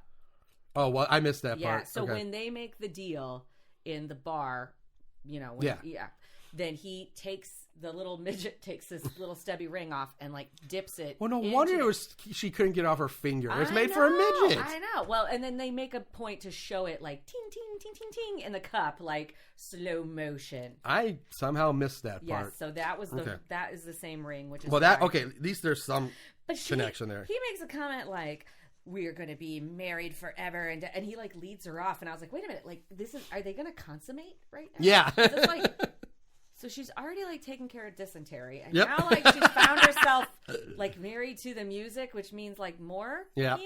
Yep. Damn. The skin flute. She's a master. She's a master. She plays the skin flute. Just put your mouth on it and blow, right? That's how you play it. All right. So we cut to Richard and the police investigator in a church now. For sure, why not? I don't know why not meet at the police station to have a talk about the murders, but instead they're at the church. They have to be protected. Yeah. He goes to ask Richard if he believes in God because it's going to take a leap of faith for Richard to believe what he has to tell him. And he goes on to say the story of the Phantom is true and retells the whole story about how Eric made a deal with the devil who deformed his face. So again, I'm like, why the fuck are we telling this again? We just watched the flashback a little while ago. Backstory time. Because we don't need that twice. They wanted an excuse to show another close-up of him sewing his face together and like taking his freaking ear off. Right. I mean, again, that's what happens while he's telling the story. But my point was like, there's a phantom. Why are we below your opera house? Yeah. Why are we doing this again? We just saw it. So what they should have done, in my opinion, is just cut the whole flashback scene during Faust out and move it to here. If you're gonna have the inspector telling the backstory of the Phantom selling his soul, have that be the flashback here where he's actually talking about. We don't need it to see it while he's watching Faust and he's selling his soul, the scene where Faust sells his soul. I get that, but then you don't need it either. You don't need to retell it a second time with the inspector. You could just cut or skip ahead and imply that, okay, he filled him in and everything. We don't need this extra retelling of something we've already seen. Okay, this is getting deep, but Robert Englund really thinks that he is a freaking Shakespearean actor. It's obvious when you listen to interviews with him, but I do you think that they like did that so that it would give the audience this look into the Phantom character as like not a horrible person? Because the book, like original story, tries to make people like feel bad for Eric, right? Like, oh, he was this deformed person, so like maybe they're trying to show like there's a sympathy there for him. Yeah, when you're, but it's kind of hard to make Eric the Phantom in this sympathetic when they're telling the flashback of his story, them showing him sew people's skin to his face. Yeah, it's pretty gross. Makes it hard to be sympathetic to the guy. Yeah, it's pretty gross. And it was his own choice. Like in the first one, he was born that way. Circumstances outside of his control. Here, he totally chose, like, yep, I'll sell my soul to the devil. I agree. So there's no sympathy card here. And like in Andrew Lloyd Webber, there's sympathy. The book, there's sympathy. He's a sympathetic character and tragically sympathetic, but there is some sympathy there. In this one, no. So I don't, not at all. So while, like I say, okay, Phantom's taking off the makeup and his skin. And this is where we see he takes off the dentures, takes his ear off, and you see like the plastic nose he takes off and puts in like these little tins of water and all that. That's gross. It's real gross. I will say, like, separated from this movie, it's pretty good. I don't know. I liked it because it was ick. But so again, 100% by the time he takes everything off, the wig, the skin, all that, it's 100% again just Freddy Krueger makeup. It looks exactly like Freddy. It is, and he's like, and the way that they're telling the backstory, it's like trying to create this like intense suspense. Like as he's taking, you see him take off each piece and everything there. They also show like it's kind of back to that Ripper kind of a thing where like the inspector's like showing Richard pictures of his last victims, like I would recognize. I don't know. He grills him like someone's doing murder, and Christine, I won't say her last name. And Richard's like, could you possibly think it is me? And he's like, no, I've seen this work before. And then he like shows him like this series of black and white photography, which probably wouldn't have existed. That's right. I thought the same thing. I was like, I don't think they quite had that yet. Let's go to the dark room and just like set up these. But anyway, and he shows him all these things. He's like, no, I've seen this work before. It's the work of Eric Dressler. He's out there somewhere. He's everywhere. So, again, I don't know how the inspector knows this fact. He's been following him forever. But even if he's followed him, I don't understand how he would know this. He says the only way to kill the Phantom is to destroy his music. Yes. I'm like, wait, what? What the fuck is this shittery? Like, what? Like, where did this come from? Like, first of all, that's nonsense. That's gibberish talk. And second, how would the inspector know that? How? I don't know. Where did they come up with that theory? And why is that a thing in this movie? I don't know. Like, yeah, I mean, obviously, if the inspector is not giving, I mean, he knows he sold his soul. He gives you all this backstory, but yeah, how would he know that? How would he? I mean, I can. Okay, he was damned over his music, right? He was I'll give him that. Like, okay, he knows that he was damned by the devil. He sold his soul. And so his music is the key to his destruction. I get that, but yeah, this is yeah. So 1989's. Yeah, 1989 logic. We cut back to CD in her room, desperately trying to get the ring off her finger, but it's so tight on that it's causing her finger to bleed every time she tries pulling it off. Richard shows up outside. She writes. And she's in the room with Meg. Ye Old London Meg. London Meg. Ye Old London. Governor. Governor Meg. Christine writes a note to him and tells Meg to give it to him. And the whole time outside the boarding house, Phantom Freddy is watching from an alley as Richard comes and goes, and he's watching all this. So now we cut to the famous masquerade scene. Masquerade! No, wait, no, not no, that one. Wrong not one. That's the good one, but not that one. Unfortunately, not this one. Painted faces on parade. Ta-ta-ta, masquerade. That's the best scene. You come back from intermission, and it's like grandiose with a staircase. Oh, let's watch that. I would love to watch that. Okay. So everyone's dancing, drinking. The inspector and his partner and some other cops, they arrive at the party. He's like, no women and no alcohol. Yeah. Richard, or as I started calling him at this point, Generic Dick, meets up with CD at the ball. Generic Dick. PF makes his Phantom makes his elaborate entrance wearing the famous Red Death costume. It looks great in here. I will say that. It looks really good. They do I will say they do a really great job with this costume. It's very much like the description in the book. Mm-hmm. And it's also kind of, I mean, Andrew Lloyd Webber did a good job of recreating that, I think, too. So, like, 100%. It's great. Yeah. Freddy basically, he finds Carlotta and starts dancing with her, and she, for some reason, is instantly stricken by him. Well, I love this guy. First off, he witnesses Christine and Raoul, who they think that they've. You mean Generic Dick? Dick. They think. Oh, I'm sorry. I said Raoul. Yeah. Sorry, Raoul. He overhears her say, like, "I love you, Richard," and he's like, "I will go get Coach and we'll get out of here immediately." So they're like professing their love, which is very much like all of the other versions. Mm-hmm. And of course, Eric overhears this, the Phantom overhears this, and is angry. Mm-hmm. He is angry. So he goes after Carlotta. Yes. Carlotta is a whore. Yeah, apparently. She's like, "Oh my God, you're a magnificent dancer." Which kind of to me contradicts her whole character, because in every other scene we see, she's just a bitch. She's all about herself, doesn't have the time for anybody else, and she's always she's like, "Oh, I love this man." No, she should be like, "Who are you? Get away from me! Like, I don't know. You're a peasant to me." She's just so enchanting. I mean, I guess it's that costume. sometimes, when a man is a good dancer, you imagine that. Well, that's what they said. Back I remember in college, you could tell a lot about the man in bed if he's a good dancer. Just saying. If he can dance well, he fucks well, apparently. Maybe she knows something that, we all know. I'm saying. Okay. So unfortunately, I don't picture Chris much of a dancer. I'm sorry, Sarah. So sorry for you. I love you, Chris. I will not make comments.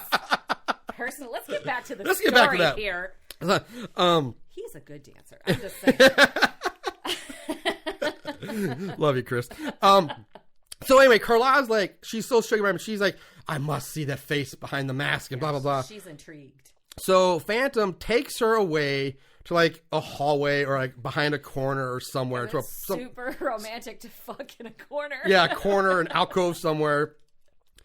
And she asks him, what will I think when I see your face?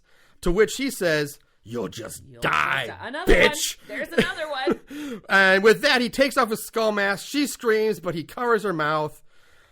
We jump to the inspector talking with the rat catcher, who for some reason is dressed up and at the ball, which to me would never fucking happen.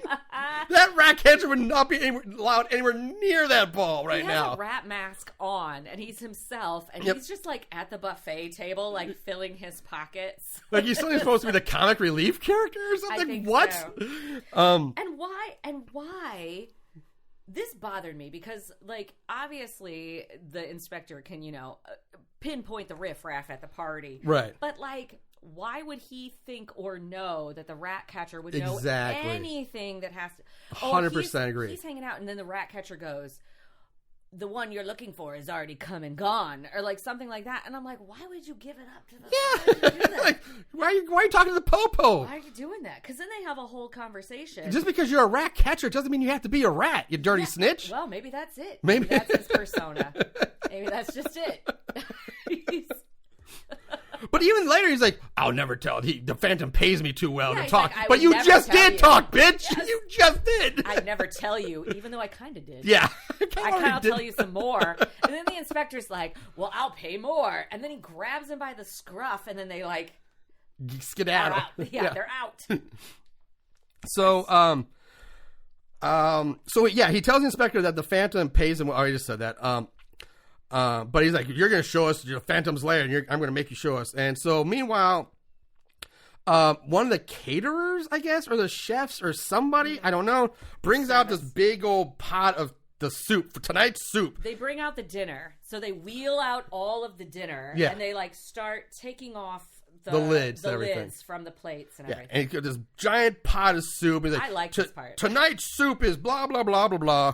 And as he stirs it up and he scoops it with his giant ladle, he scoops up Carlotta's head in his ladle. The crowd screams and gasps and chaos breaks out as everyone starts to run for the doors.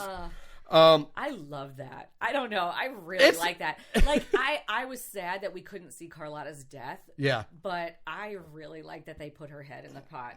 It was funny. And I think, and like, it wasn't a bad head. I mean, no, it looked fine. It looked fine. Yeah. So it's just funny. I just found it improbable that he'd actually be able to balance that head on the ladle. Like, how would you scoop that? That thing would just plop right off. You wouldn't pull that thing up. And then hold it up there he holds it, like, displays it. He's like, Most people hold it, I'm like, and drop it. No, he like holds it and like, oh. Yeah, you see a lot of like the juices coming off of it. It's pretty. And wouldn't that soup just be blood red with the severed head in it? Like, as they pull the lid off? I liked it. So, in the chaos of the crowd screaming and fleeing, Phantom Freddy grabs CD, takes her away. Yes. Generic Dick, the inspector's partner, and I'll make the rat catcher at this point lead them down to Phantom Freddy's lair. Which, by the way, they're in like a prison type of a setting. Like, they keep showing this with like bars and like it's like prison. Why is there a prison? Yeah. Underneath the opera house. You know why? Because they use the scenes from Pirates and Ants. And there's a prison in there. Like, I was like, these like bad opera critics, they just throw them in there. The opera critics throw what the hell? Where are we here? What is this set you guys have us on?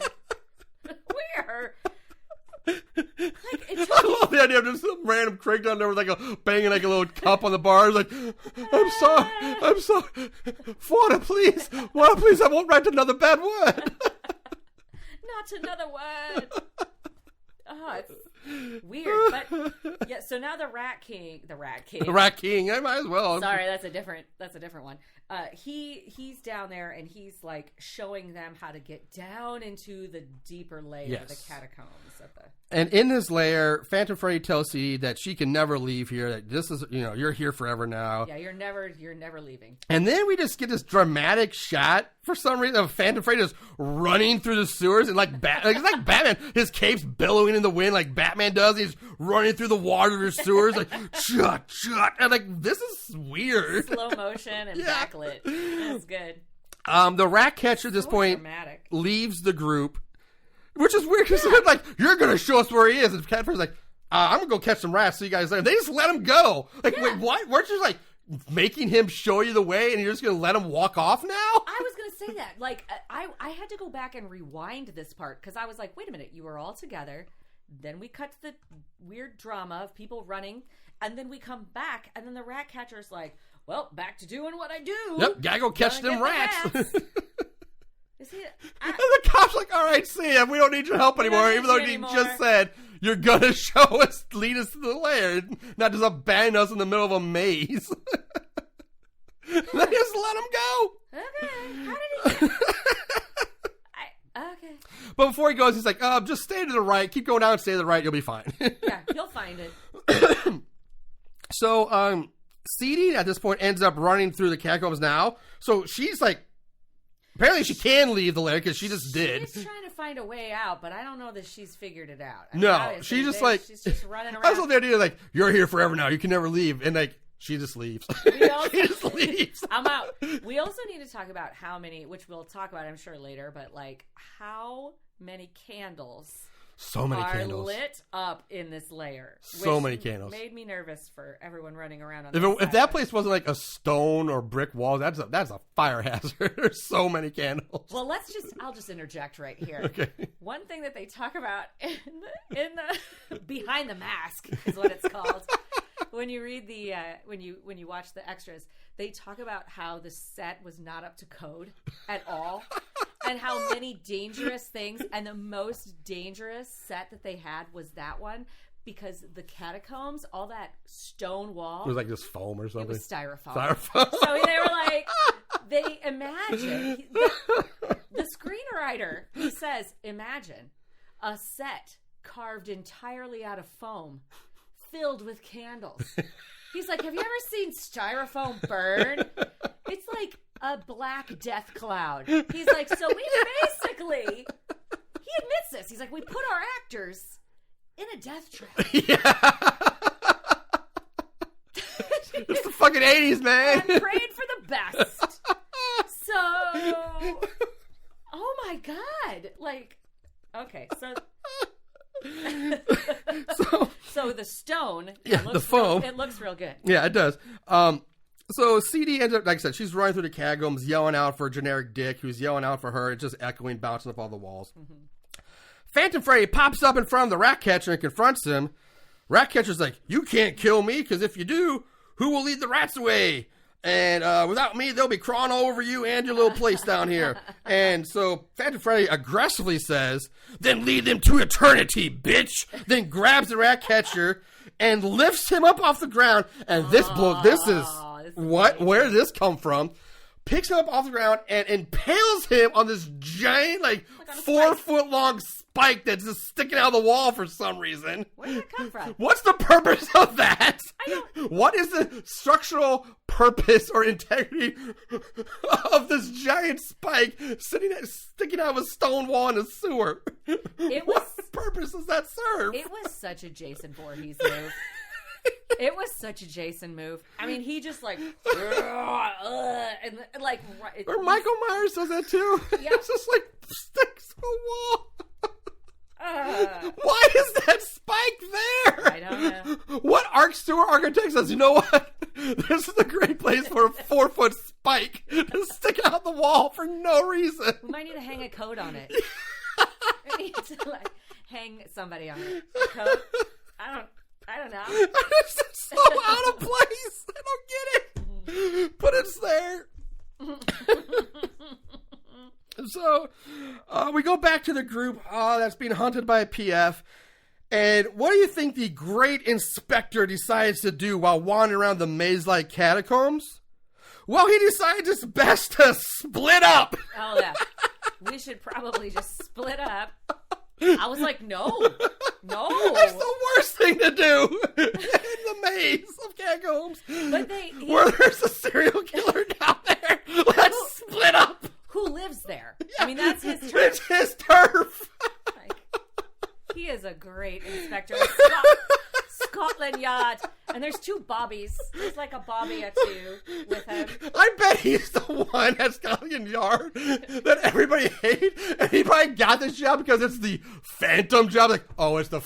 Give it to the old Jack there. Jack can handle the Phantom. They're all laughing his ass off. Everybody else is laughing at for getting stuck on Phantom duty. I mean, work on Phantom duty, eh? Okay. Excuse me. So, but his idea to keep them all together is to draw a chalk line. Yep. Is to use chalk that they find somewhere and like draw lines. And he's like, and if I don't remember, does he say paces or time? And he's like, if it's been this much and you can't find anything, you come right back here to this spot. Because that'll be so easy to come right back to the exact spot in a maze. Okay. Yeah. So now we get some cat and mouse shit between the inspector's partner and Phantom. I think his name's Morris. I think the Phantom's name is Morris or something like that. Or not the Phantom, but the partner. So Morris, like a white streak in his hair. Yeah, he's got like the little rogue streak. Yeah, this little timer. He's a terrible shot, by the way. Horrible shot. He is the worst. Morris is alone looking for Phantom Freddy, who's laughing and they're echoing throughout the tunnels. Did you also see the part where, like, obviously the Phantom is going to try to confuse them with the chalk, and so they focus in on this like chalk dragging? Yes. And I was like, it was like the little caterpillars from a labyrinth where the little brick comes out and it turns the arrow the other way. I was thinking more like the Freddy finger drag. Where, like, they always show Freddy, like, drag a finger. Yeah. Because it shows him, like, dragging the chalk. I was like, I've seen this before. Yeah. But he's trying to confuse him. And, like, the other inspector, Morris or whatever, he has a Bobby or two with him. Yes, he has at least one. But they get separated because now the Phantom is trying to confuse him and get him, like, basically pull him deeper into the layer. Yes. So he's shooting a gun, and again, he's a terrible shot. Yeah, so Morris is alone, and he's hearing laughter, and he comes to a door, and you see, and you hear a fan or somebody say like, here I am, or something like that. And he opens the door and he sees a body standing there. So Morris, just before he even looks, just starts unloading his gun. Just bam, bam, bam, bam, bam, bam, just unloads his gun into this guy. But it turns out it was just the generic uniformed cop who's now dead. He shot his own Bobby. Yep. Oh, no. After Morris finishes plugging the cop full of bullet holes, he looks at the body but sees that the cop's neck has been slashed open already and was just propped up there. So. I will say, this is so Nightmare on Elm Street. There's so much whispering and like, and trying to draw people in and with the shadow and the backlighting. Yeah. But this is also kind of like the book because they talk in the book. Eric is like a master of. I want to talk trickery. I want to talk about that. That's what we're going to talk about. But I got to take a quick. I need to take a quick bathroom break, so we'll be right back.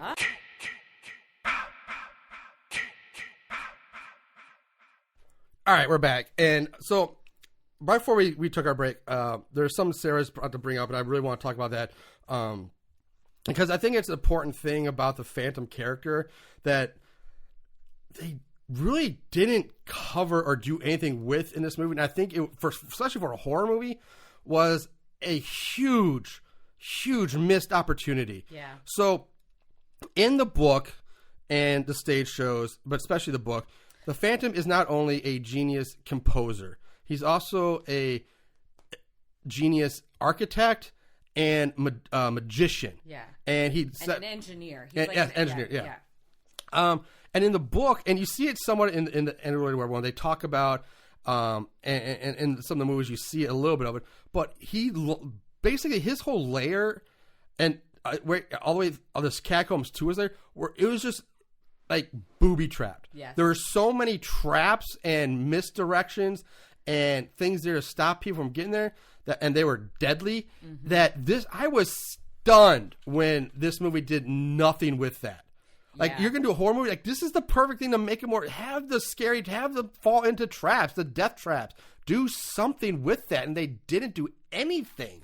Yeah, it was definitely disappointing because when you get to, and I'm not going to give away the end of like the whole ending of the book, but like in the book, when you get to the end, it gets very intense because this guy is a murderer. He revels in torture that he has learned throughout his lifetime as this person, and so he loves torturing people. And his whole house is built with deadly booby traps. He has a whole torture chamber in his home. That is, when they describe it, it's horrifying. Like, you're reading this book and you're like, oh my God, I can't believe they wrote this back then. So I truly expected, especially during this, because they really did try to reference back to the book, I think. I was disappointed that they did not take the opportunity. That's another reason why I thought they didn't even read the book. Because there's no trap. Like, even in the Andrew Weber, in the other movies, there's at least one trap. Raoul falls through like a fake staircase and gets trapped in this room or something with mirrors and all this stuff. And which the mirrors in the movie, in the most recent movie with Gerard Butler, that one, that's kind of from the book. In the book, there's this huge scene that goes on for a while where it's a trap where these two people are trapped in this mirrored room with like this giant mirrored tree. It looks like it's supposed to look like the African desert. Yeah. And when the sunlight comes in, it basically fries everything in the room because it's all mirrors, and the heat just gets hotter on, and people basically kills them by burning them from the mirrors in the sunlight, like an ant underneath a magnifying glass. Or he gives you I'm just going to ruin it. He gives you the chance to kill yourself. Like, he purposefully sets up this space so that you will be tortured to the point where you kill yourself or you will die either way.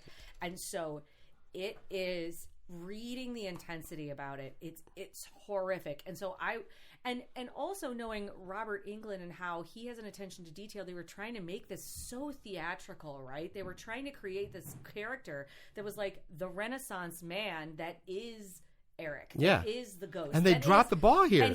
And in this movie, he is a spawn of Satan. Like, he has made a deal with the devil. Like, that's the worst thing that's the most evil you can be. Yeah. Right? Right? I made a deal with the devil. I am super evil. Where's your tricky stuff? This is where it should have all accumulated and just met, and this should have been the big climatic horror scene. You should have had death. You could have included like 5 more generic uniform cops just to have fodder for all these different traps and death machines he had set up down there. And this was the perfect opportunity to do that and make this more of a horror, almost like, I don't want to say Saw, but you know what? But that type of thing, just like psychological. Yeah, because that is terrifying, and that's like part of this. Like, you're trapped in these sewers, these catacombs, you're claustrophobic. Now there's these death traps with a psychopath running around, and they wasted this opportunity so much. Like, I was one of my biggest disappointments. I mean, I've been a lot of disappointments with the names and everything they changed, but this was like, how do you overlook this in a horror when you're trying to make this a real horror movie and miss the one opportunity to really lay into the dark dementedness of the Phantom? Right. I think that they definitely, it could have just been what they had as far as sets. I mean, obviously we talked about that they styrofoamed like a whole set and created this whole fake room. Maybe they just blew their budget on, and they didn't have a real set. They couldn't like make that happen in 1989 practical effects. But like, I think you're right. They definitely missed an opportunity there to really hit home on like how much of a psycho that this character is supposed to be. Yeah. So anyway, the Bobby is dead. Yeah, the Bobby's dead. And Morris goes back to wandering around calling out for the inspector, and that's when Phantom Freddy drops down from the ceiling. Again, like Batman, just drops down from the ceiling and traps Morris in a fucking fishing net. It's just a big net. He's like, ha, gotcha. He puts him in a net. Morris tries to fight back, but he just ends up getting stabbed and killed by Freddy. No. That's not what happens. Freddy. I thought he just stabbed him. No. Because this is almost my favorite kill. Spoiler. He drops down while, like, the guy is, like, flailing around in the... Right, in the net. Thing. Okay. And he, like... I feel like he says something, but I don't really know. And he pushes his hand into the deputy and pulls out what looks like a tiny gallbladder or, like, a little squishy ball. How did I miss that? I don't know. But I was... Maybe I just saw the hand go in. I just saw, he's just stabbing him. And I looked away and started typing my notes again. He pulls it out, and he, like, looks at it like, oh, look what I just did. But it's not like... It's not like Temple of Doom, like Kali Ma, where he, like, pulls the heart out and the heart is still beating. I was like, is that what they were trying to do? Like, that came out in 1984. Maybe they were like, hey, you know that scene in Indiana Jones where the guy, like the priest, pulls he already has a bullwhip. I mean, might as well rip off Indiana Jones too. But what he pulls out is like this weird little like squishy ball that you like throw around in the pool, you know, like. But he's just like, oh, like it's so, like I was like, oh my god, he reached into his chest, and then he was like, squeak squeak, like a dog toy. I was like, oh, okay. That could have been cooler. That could have been better. I think that's the theme of this whole movie. Could have been better. But that was kill number 9 for all of you that are keeping track out there. That was kill number 9. Was that 9 already? It was 9. Okay. It was 9. I know. Can you believe it? Because none of them really stand out. Yeah, I was like 9. I thought there was like 4. Maybe. Oh yeah. Well, 3 in the alleyway. That adds up. Yeah. So we go back to the inspector and generic Dick. They find the dead body of the rat catcher who has now had his face skinned off. And I'm like, how the hell did Phantom Freddy have time to kill the rat catcher, then skin the rat catcher, then go kill Morris? How is he taking the time to skin people right now? Well, he was covered in rats, so I took it as the rats ate him? Like, at first I thought irony. That too, but it was just his face. Maybe the rats and the rats were like, kind of crawling around on the brick ledge behind him and on his head, but like his face was clearly skinned. Maybe the rats were really sad. They were like, our rat king. Yeah, I know. I think they were mourning the death of their leader. Revenge of the Rats. Yep. And that's where was it Wilford? Wilbur? What's the fucking rat movie? Is that with like Wilbur or something like? There was like the whole movie about the guy who like rat leader. Oh. And he's like, yeah. I was referring Wilfred, to Wilbur. I was referring to the ballet, the Nutcracker. Oh, Nutcracker. Well, I'm just joking. So get artistic here. We go to Phantom Freddy's back in his lair with CD. He sits at the organ and says to CD, "This is either a wedding march or a funeral march. You decide." Yeah, or a requiem. Or something like that. Funeral requiem. Yeah, that's from the book. And he says. And then he starts to play music. And that is clearly not no wedding march. That is dark and ominous. There's no... anyway. I will say, too, in the book, this is a part where that gets, like, really... Like, when he plays this part of Don Juan Triumphant, and the way they describe it in the book is, like, it was, like a satanic... You know, it was just, like, music that was satanic, and then it was, like, reaching the souls of the devil, and it's evil music that was, like, manic... and insane. I bet he used the devil's tritone. Maybe he did. It was the first recorded instance of using the devil's tritone. It's banned in all medieval Europe. Oh, that was way nerdy. That was okay. Anyway, well, it was also I know it because that was a big part of the old blood hook. Blood hook. Leroy Lukey. So anyway, Inspector and General Dick hear the music and they follow to the source and they break down the door to the lair. No, they spend like a good 5 minutes like bashing this door. They decide it's a smart idea in catacombs, in old ruined catacombs, to break down a support pillar to use as a battering ram. And then they do this forever on the other. And then, like, when they break in, they're right on the other side of the door. And the Phantom looks genuinely surprised. I'm like, you didn't hear the knock? You're everywhere, and you didn't hear the knocking at the door? Like, what? They were bashing down the door. Like, oh, who's here?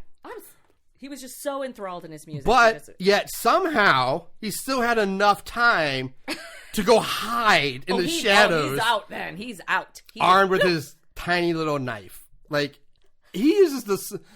It's the smallest knife. It's not intimidating at all. It's more like a little. It's almost the size like one of those knives you hide in like a belt buckle. It's so tiny. But he will carve your face off with it. So Dick finds CD, goes to her, but before he can get to her, Phantom leaps out, grabs CD, and holds a knife up to her. Dick, who apparently has sharpshooter aim, shoots Phantom Freddy's hand holding the knife. No, that's my sewing hand. Yeah. That's my playing hand. So he shoots the knife out of his hand, and this leads to a fight between the two of them. Oh, my God. CD tries to get involved, but she just gets tossed aside and hits her head on the stone wall and gets knocked unconscious. Of course. Phantom Freddy pushes Dick into the inspector, who falls off the ledge and rolls down some stairs. And apparently is knocked out, too. Yeah, what? Then Phantom PF, he pushes Dick up against a pillar that's lined like all these lit candles. Styrofoam wall lit with candles. It's supposed to be like, I guess, a stalagmite or something, but it's just lined with candles. And he pushes them against it, and the candles, the back of his jacket coat catches on fire, so his clothes are on fire. PF now pulls like this sharp candle holder out from the stone. Is that what it was? Yeah. I didn't know. Yeah, it's weird because I don't know what the weapon is. It's like supposed to be a candle holder. Okay. He pulls it out from the stone, like fucking Excalibur or something. And this thing, again, it literally looks more like a small sword than a candle holder, because it's like 3 feet long, or at least 2 feet long, really sharp point, but on top of the blade, I guess you call it, there's a flat, round disc that holds the candle. So it's this weird looking thing. I was just focused on the fire. Yeah. And so he stabs it in the generic Dick's ribs, just right into the ribs. Mm-hmm. At this point, Dick is engulfed in flames. Stuntman comes in. Yeah, Stuntman. And PF tosses him off the ledge on fire. He like just does like a belly flop. He's just like, yeah. I was like, okay, so Richard is dead? I mean, maybe not. I mean, I think are these Game of Thrones rules? Like, I'm if you don't guessing see he's somebody dead. Actually die, then they're not dead. I assumed because that's the last you see of him. You never see him again. No. So I assumed he was dead. Well, let's see. PF then turns his attention to CD. CD starts knocking over all these large candelabras, setting the lair on fire. PF tells her that she will never leave here, and only love and music are forever.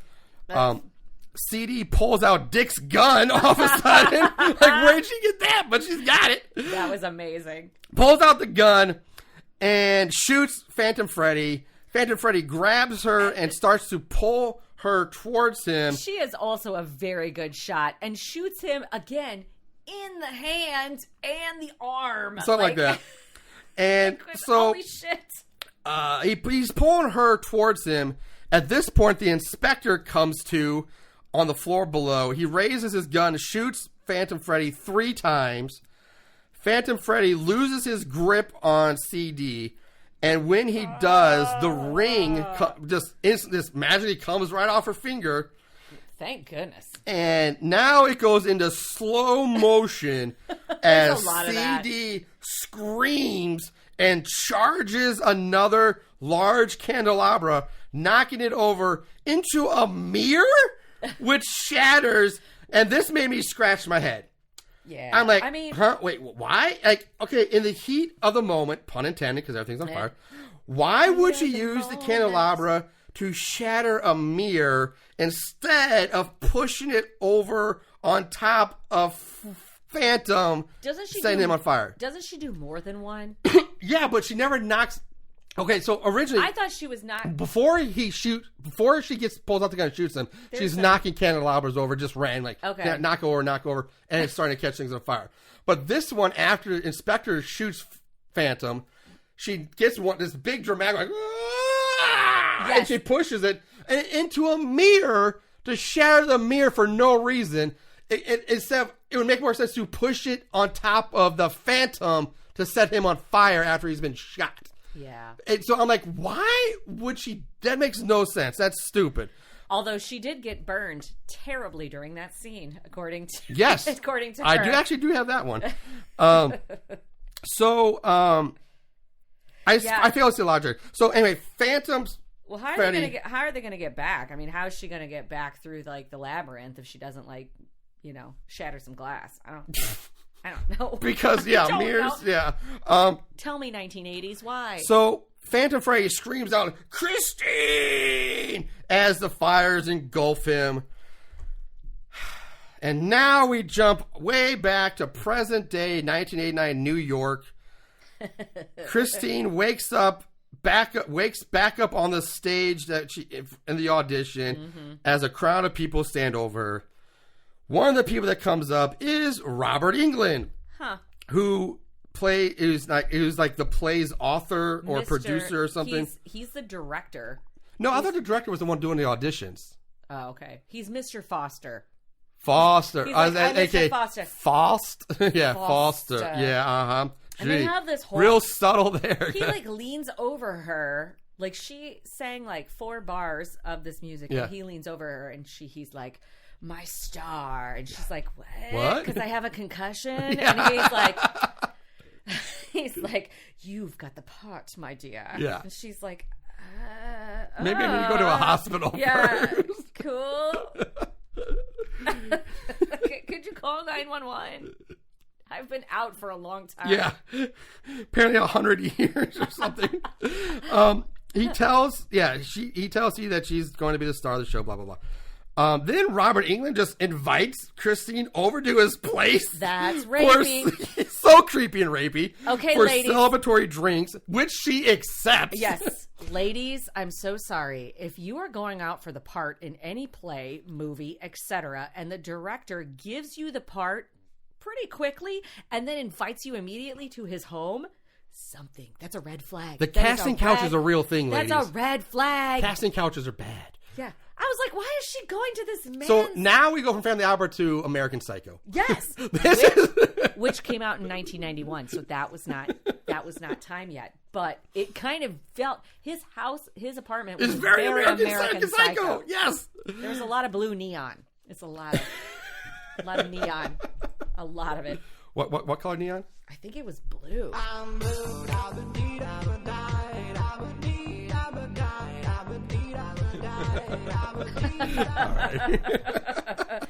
We had to have one of those. I mean, it was 1989. Yeah. Come on.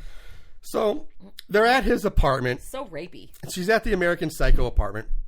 And after their drinks, he tells her that he's got to go to some party and he's going to take her with him to meet a bunch of big wig producers or A-listers of all these big wigs and all this shit. But first he excuses, I have to go get ready, go freshen up. So he leaves, he goes upstairs. While he's gone, just like the nosy bitch that all, just like girls, just nosy bitches. Curious George. She starts poking around, starts searching through his shit of his swanky pad.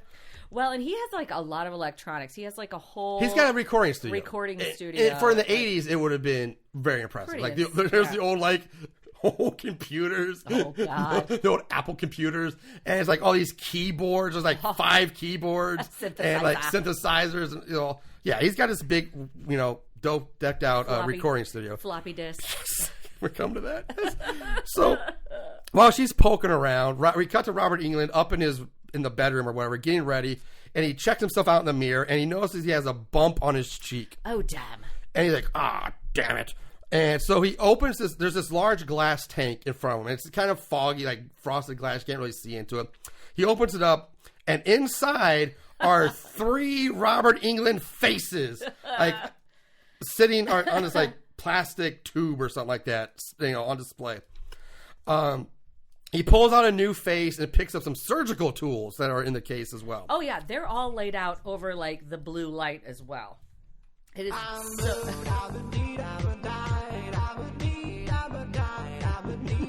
Okay. So much blue light. Sorry guys, for real, it's what happens. So meanwhile, CD's downstairs poking around his recording area and finds a copy of Don Juan Triumphant in his printer. So like he printed out the sheet music to it. He was using some Sibelius. Along with the old 3.5 floppy disk labeled Don Juan Triumphant. I hope he backed that up, because in college, I seriously lost one of my research papers, and I was in college a long time ago. It traumatized me. Yeah. Like, you always had to back. There was no cloud back then, man. No, there was no cloud. You better have some fucking 3.5 floppies, some zip drives. Back that shit up. Yep. Back it straight up to your drive. You'll lose that. Yeah, so she pulls out the disc, the 3.5 floppy, and she puts it into the computer, and it instantly starts up. Magic. And the screen reads Don Juan Triumphant, run sequence. And then the sheet music comes off the screen, and the music just begins to play. Mm-hmm. And Englund comes down the stairs behind her, and Christine's like frantically trying to like push all these buttons, trying to turn it off. Like, oh no, he's gonna know I was poking around. He walks up to her, asking how she likes it, and it says love and music are forever. To which she replies, "You're him, aren't you?" Englund places his hand on the sides of her head and tells her that she made all this possible, and then kisses her. He then says, now it's a matter what you choose, love or music. CD reaches up and pets his head, pulls him in for a kiss, then rips off his face to reveal the Freddy Krueger face. But it's like, it's burned now. And do you notice, like, once he does this, his voice changes too? Is there like a voice changer? Apparently his voice changes too. Now it sounds like his vocal cords were totally burned in a fire. But as long as he's wearing the fake skin, his vocal cords are fine. He sounds smooth. Yeah, this is so funny. He's like, did you expect someone else? I'm pretty sure she did. I'm pretty sure, yeah. 100%, yes. Yeah. But at the same time, like, why would she just rip his face off if she didn't expect it to be? I think she knew. She knew that it was a fake face. Yeah. Their abusive relationship live on forever. Not forever. And she grabs it off. Englund screams in pain, tells her that he's waited a very long time for her to come back to him and that they had a deal forever. No, not forever. CD grabs this weird thing that looks like a golden ice pick or something. Sure. I don't know what the fuck this is. Yells, not forever, and then stabs Englund in the ribs. He stumbles back, slides down the wall. CD quickly gathers up all the sheet music, to which Englund mutters out, not my music. Oh, and the floppy disk. And she runs out of the loft into the streets, and he yells, no, wait! You have to cure me of my dysentery first! What about the skin flute? We had something down in the catacombs. So she runs out into the streets where she rips up the sheet music and drops it down a sewer drain. And as she rips it up, we hear Englund screaming in the audience, no, bitch! Yeah, she doesn't rip it up very good either. She's just like, she folds it in half one time, rips it once, and drops it down the sewer. And then she basically like takes the floppy, looks at it, and just drops it down too. Yeah. And I was like, you couldn't stomp on that? Like, maybe pull the sliding metal thing back and they scratch on the film, then like the little disc part in there. Use a boot. Obviously you want to make sure this guy just lived like a few centuries, like to come find you in 1989. Like, it's time to maybe really destroy it. So we cut back to a close-up of Englund's face as he dies. That's amazing. Now we cut to what I assume is sometime later, but it doesn't say like 3 months later, 2 weeks later. For all I know, it's sometime later, or it could be the same night and she's just walking home. We don't know. It's like she was just like, I'm dropping this down the sewer. It's over, and I'm walking back to the theater now. Or I'm walking back to my, apartment. efficiency apartment or Juilliard or whatever. Yeah. And so she's just walking down the streets of New York, and she stops to admire this street musician who's playing a violin, but we never see his face. He's wearing a trench coat and like a fedora on that the shadow casts over his face. And she tips him for his music, and she keeps walking. As she walks away, the violin player like steps out onto the sidewalk, turns to face her, and he starts playing Don Juan Triumphant. CD stops, turns to look at him as he stands there. They're facing each other. He's playing the Don Juan. They're looking at each other. And then she takes a few breaths and just turns and walks away down the street. Blackout, roll credits. That's the fucking movie. Oh boy. She's an independent woman who's married to the music. First, but before I even get to my rants about the Giddy up. The movie itself and its lack of connection to the fan, the opera, all that. I don't get what the fuck this ending's supposed to be. Yeah. So did she legitimately like time travel? Like, did she quantum leap and into Christine's past body and relive this? Or was it a fever dream when she was unconscious with a concussion? And if it was, why the fuck did she know that Robert Englund was the fucking Phantom in 1989? Like, this makes no sense. It doesn't. At all. No. And it angers me so much. I mean, does the Labyrinth make sense? Probably more than this. But Labyrinth is at least supposed to be a fantasy. That's intentionally a fantasy movie.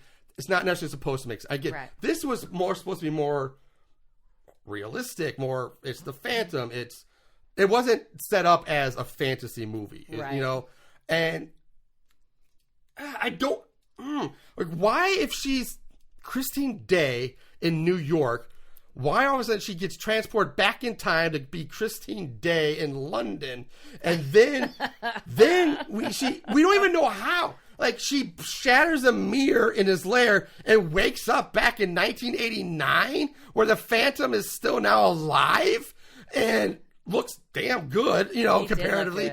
And she somehow remembers that, or remembers her dream. And like, I don't understand how this is supposed to work, and it's making my brain hurt trying to figure this out. I think that Christine needs to share some of the drugs that she was on. Yes, I think that's 100% it. What the hell? I mean, I think she's tripping on some kind of like LSD acid shit, and she just assaulted an innocent producer who was trying to give her a break, and she saw this in hallucination in her drug dreams, and left him there, and he's like, no, not my music, because I just wrote that. And he wasn't the Phantom. She's just hallucinating on some LSD drug trip, some bag shrooms or something. Well, I'll tell you, it's really hard when you're a Juilliard student. Like, being a Juilliard student, it's a lot of pressure. And so, pressure got to her. I don't know. There's no explanation. You cannot logic your way out of a movie like this. You just can't. No. Robert Englund is in it. They did not focus on that. They just focused on... I don't know. I don't know either. That's my next thing. Is like, I'm looking... Okay, we compare the Andrew Lloyd Webber movie or stage show, which just came out, so we can kind of write that off. Saying, we shouldn't even compare it to Andrew Lloyd Webber, because, again, they tried to ignore But let's take it completely. Just all the Lon Chaney Phantom, or all the other 10 dozens of Phantoms that have come out by this time. It didn't really compare with that either. And you say they try to compare with the book, but when I remember the book, I think they failed in that too. They got rid of characters. They mushed other characters together. They changed so much. Like, I don't even know what they were going for anymore. I think they really, honestly, especially after like listening to all the interviews, like the post interviews, I think they really, really loved the book and were trying to pay homage to the book. But I think that they were also trying to create this horror movie, and when they included Robert Englund into it, Robert Englund, I'm going to say something controversial, but I think he's kind of a stuffed bag, guys. Like, he is so full of him fucking self. Like, he feels like he is like the Shakespearean actor of horror. Yeah, I agree. And like, look at Freddy 5. I mean, come on, dude. Like, he's like, oh, just got off Freddy 4. Like, he had just finished Freddy 4. He was like looking to like chill, and so his ego. I think he was so full of himself because Freddy was so popular in the 80s. Yes, and like when you listen to him talk, he really feels like he was trying to create. This gave him this like. He's the guy who loves the smell of his own farts. He does. He really, really does. So I think that's what it was. It was this like trying to recreate a portion of this book, which I think in a lot of ways, I can see a lot of similarities to the book. I really can. I really, really can. If I had a chance to reread the book before this, maybe I would draw more conclusions. But I'm just, because like I said, it's probably been close to 10 years since I read the book. Yeah. And so there's some moments I really, really remember. And there's other parts like, it's been a while. I don't know. But this is why I think, and I was going to talk about this in my final thoughts. We can move on. We can do that. But I mean, but I think this is why this movie did not do that well, because they failed to capture horror fans because they had to cut some stuff out. They had to cut some really good gore and practical effects. They had to cut it out. And so it was too pretty and theatrical and artistic for real horror fans, but it was too horror and gory for the Phantom fans, people that could make that Phantom fan that wanted to make that connection to that original story for the more general public. Exactly. And so that's why they were going to set this movie up. Oh, we're going to talk about that. Yes. Okay. Yeah, they were going to set it up. Yeah. So all right, so yeah, we'll move on right now. Let's move on to our favorite kills. Don't act like you didn't love it. Favorite kill. All right, Sarah, you kind of gave us a little spoiler earlier, but I did. What's your favorite kill? Okay, so I don't think this counts. None of my favorite kills actually count. But when I went back, and when you do watch the behind the scenes, they show images of the beheading. So the three guys in the alley where we saw the guy that was like the henchman, and he was like, oh, something stinks. But it was really like his reaction to the beheading. They show that and it is so good. It is so good. And they had to cut that out for ratings. Mm-hmm. That would have been my absolute favorite kill, because it's all practical. It's all practical effect. Like, they show this beheading, and then he takes the head off and looks at it, and then bowls it. Like, it is definitely the penultimate kill, I feel like, in the whole movie. Now, we didn't get to see that, though. Right. It was cut. We got to see Stinky Face, and that's disappointing. So I can't really say that. So I'm going to actually say that my favorite kill, which I guess wasn't a kill because he came back later and was like, help me, was when Joseph got gutted, the very first kill in the beginning, only because he got gutted. It was real fast. It was hard. And then the phantoms, he took a facial. He took full blood facial. You see the blood spray. You got to see the cut. I really like that. And he looked like he had total O face. Like he got hit in the face. So I would say that first one is probably my favorite, but I wish they could have shown more of what they had to cut out. Yeah, it sounds like this movie suffered from Friday the 13th Part 7 issues. Like, they had to cut all the good stuff out, and it just sucks. So it definitely was not horror enough. Horror. Yeah. Horror. There was there were horrors. There were horrors. Yeah, I had a hard time coming with a favorite kill for this, because I didn't really care for any of them, really. And they were off screen. Yeah. Like the best reveal, I think, was Carlotta. Agreed. The head in the soup was pretty good. But you don't see the kill. So that's problematic. So I can't say it's my favorite kill because you don't see it. It's the best reveal.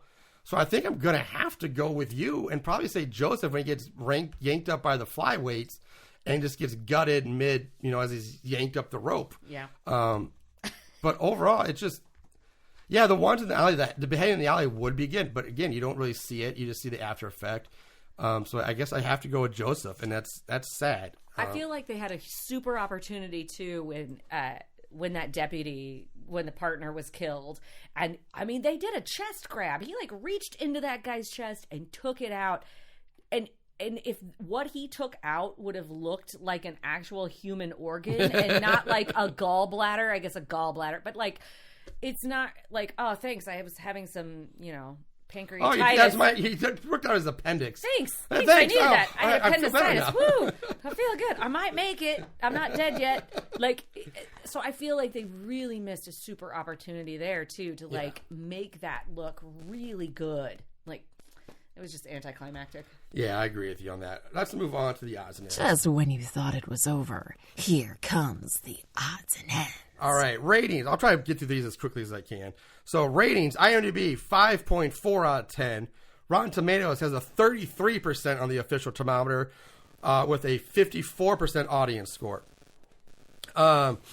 Amazon is always, Amazon, and it has a 4.6 out of 5 on Amazon. I'm getting some static feedback in my headphones. Hopefully it's not coming out in the recording. I was going to say, maybe it's my... trying to turn all my stuff. And so... Oh, that's better. Yeah, it was me. Okay. Sorry, guys. So plot keywords. There were 268 plot keywords for this movie. Oh, my God. Some interesting ones that I've never really seen before. Probably not panties. Woman wrapped in towel. Was there?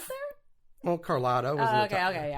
5-word title for those people who are really keen, or your OCD people who have to have movies with 5 words in them. Heart ripped out, so I guess that was supposed to be his heart then. That was weak. Beer. Good old beer. I guess you see a waitress carrying some beers. And the muggers are drinking beers, but yeah. And these next ones I'm sending out the bullshit alert on, because the next one is Grindhouse film. Nope, there's nothing Grindhouse about this. No. And one of our favorites, which I still don't know what the fuck it means and why it's associated with this movie, but psychotronic film. What? Why? How? I don't know. I don't get it, but it's listed there. It's because of the blue lightning and the blue neon and synthesizers. That's why. Somebody's going around like, oh, is there blue neon in this? Oh, psychotronic. Like what? Okay. Thank you, psychotronic lover. Trivia. Here's some trivia things that you probably know most of these from the bonus feature I didn't get to watch, but here's some. So you were alluding to this just a moment ago. There was a sequel planned for this titled Phantom of the Opera 2: Terror in Manhattan. It was planned but never made. According to a 1991 article in Fangoria magazine, the screenplay was rewritten into the 1992 Dance Macabre, which also starred Robert Englund. Yeah. But that is actually that pays more homage when you were complaining about because I think that is staged in Paris. I think that they do go back to the Paris, but it's like the same story. But it says Terror in Manhattan. But did they follow a script? Terror in Manhattan, but it takes place in Paris? Well, and they make it all about the ballet. Okay. European ballet. Speaking of one thing, I just wanted to comment on, because you mentioned this, like if they're trying to pay homage to the book, I'm saying this now instead of my final thoughts, just so I remember. If that's what they wanted to do, then just do it. Just set the whole movie in the 1800s timeline, whenever the actual 1885 or 1850 or whatever it was. Just set the movie. Just get rid of the New York bullshit. Because it made this music so much more confusing with the ending. Yeah. You don't need it. That shit was not in the book, by the way. There's no time-traveling New York shit in the book. Just open it in Paris or in London, just in that time period, and just have the whole movie that. You don't need the whole drug-induced hallucination, fever dream, or whatever the fuck it is, flashback. That makes it worse and more confusing. Just set the whole movie in the 1800s, and it would have been probably better. It would have been way better. At least more cohesive, and you'd understand it a bit more. Marshall, you want to write a movie? Because I feel like with today's just with today's horror, and just I feel like if like you could make it a real period piece, but doing a horror film set in the 1800s, you could, and like people don't do that. No, and if like somebody really wanted to pay homage to the book, then I feel like you could absolutely do that. I feel like that's not what happened. I feel like because of the people that were involved, the director Robert Englund, who had a huge. Like, hey, let's modernize this. Let's make this jazzy and hip for the new crowd. Let's send New York and blah blah blah. But no. But I mean, think again. That's why I alluded back to think about the movies that were out at this time and the way Hollywood was just producing movies, and especially horror movies at that time. Everything fit a mold. They were trying to and they had to work around. Well, it was the era of the slasher. I mean, right, yeah. But they also had to work around a lot of. Critics and a lot of ratings, so it's like they couldn't push it too far. They also wanted to make a lot of money. Siskel and Ebert. Yeah, so they were trying to figure out how to create something that was palatable for people, but still had that horror theme. Yeah, just pick a lane. They admit they did not, and that was probably the demise of the whole movie. So you also mentioned this earlier when we were talking about it, but during the fire scene in the lair, hot wax fell on Joel shooting Christine and burned her arm and shoulder. But despite this incident, director Dwight Little convinced her to do it 2 more times in the fire. Yeah, she says that. She's like, that scene, and you can see it too when she pushes the candelabra over. There have been candles that have been burning in there for hours, and so when she pushes it over, you see the hot wax. It's a pretty good shot, actually. They do slow motion it, like many things, but you see the hot wax flying down, and her reaction is great because she's being scalded, and she's basically and then they were do it again. So everyone that seemed to be involved in this movie really hated those scenes, with the fire. They were terrified. Her in styrofoam, the black cloud. Yeah. So, and also you mentioned this over time, but it was originally it was going to be ended up being an X rating by the MPAA due to the graphic violence, but then they cut it out to get it down to an R. Seriously, watching that. I think watching the behind the scenes made a big difference for me in how I felt about this movie, because they show, screen grabs and images from the things they had to cut out. Yeah. Man, damn it. Okay. Now, maybe, I don't know if this was in their bonus feature that you watched too, but this is the first version of Phantom of the Opera to not feature the famous falling chandelier. The chandelier scene was originally written in the first script by Jerry O'Hara. But one of the reasons why this was cut out is that why this is the only Phantom to not include the class scene is because Menahem Golan, you know who the name is, the CEO of 21st Century Film Corporation, who at the time had just resigned from the Canyon Group, 1980, after the company's collapse, didn't have enough money to pay for the expensive chandelier to fall, and then to redo the scene take after take. And then Duke Sandifer then was hired to rewrite the script without the chandelier scene. That would have been cool, though. Yeah, that's something cool. I knew that was coming up, so I didn't want to bring it. But I was like, that's again, how do you have Phantom of the Opera without the iconic falling chandelier? Right, and that is a very horrific scene in the book too. They describe the people dying in the audience in detail, and it's. For being written back in the 19th century or whenever the book was actually originally written, that's pretty damn dark. Yeah. So I think a lot of things actually too were cut, like you said, because of budgetary reasons. Yeah.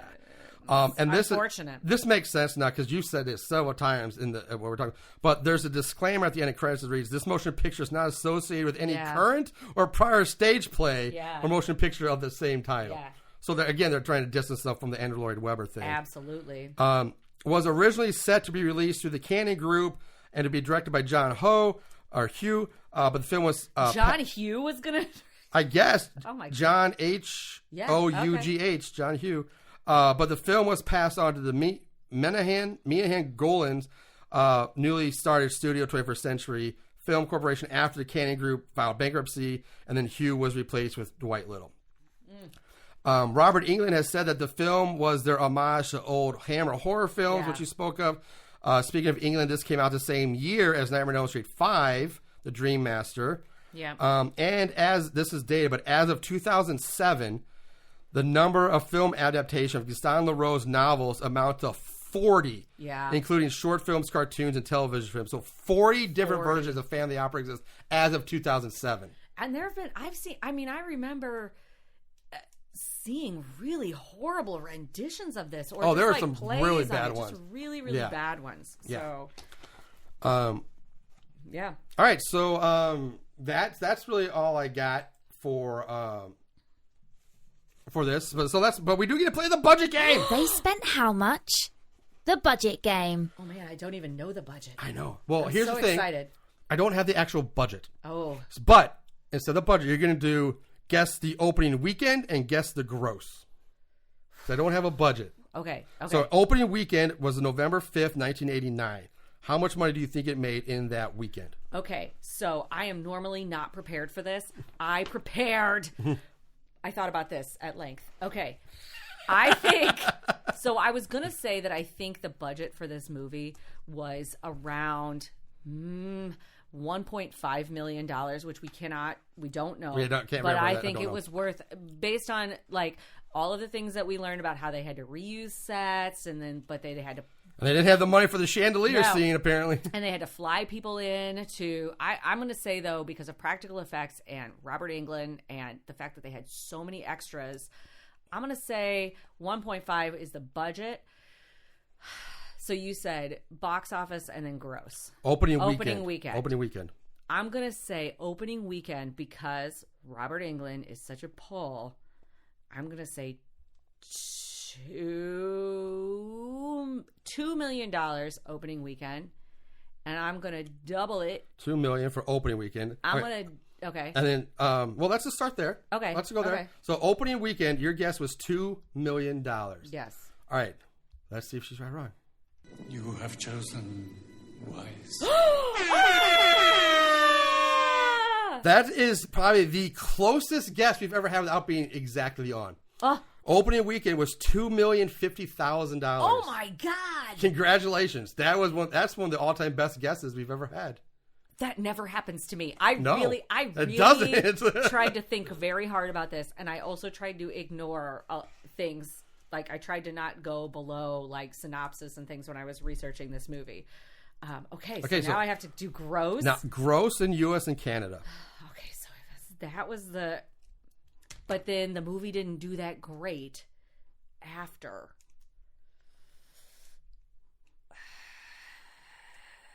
I'm gonna go 4 million, but I think that's over. 4 million total gross. Let's see again. What did she do? You have chosen wise. Oh my God! Seriously, 2 for 2.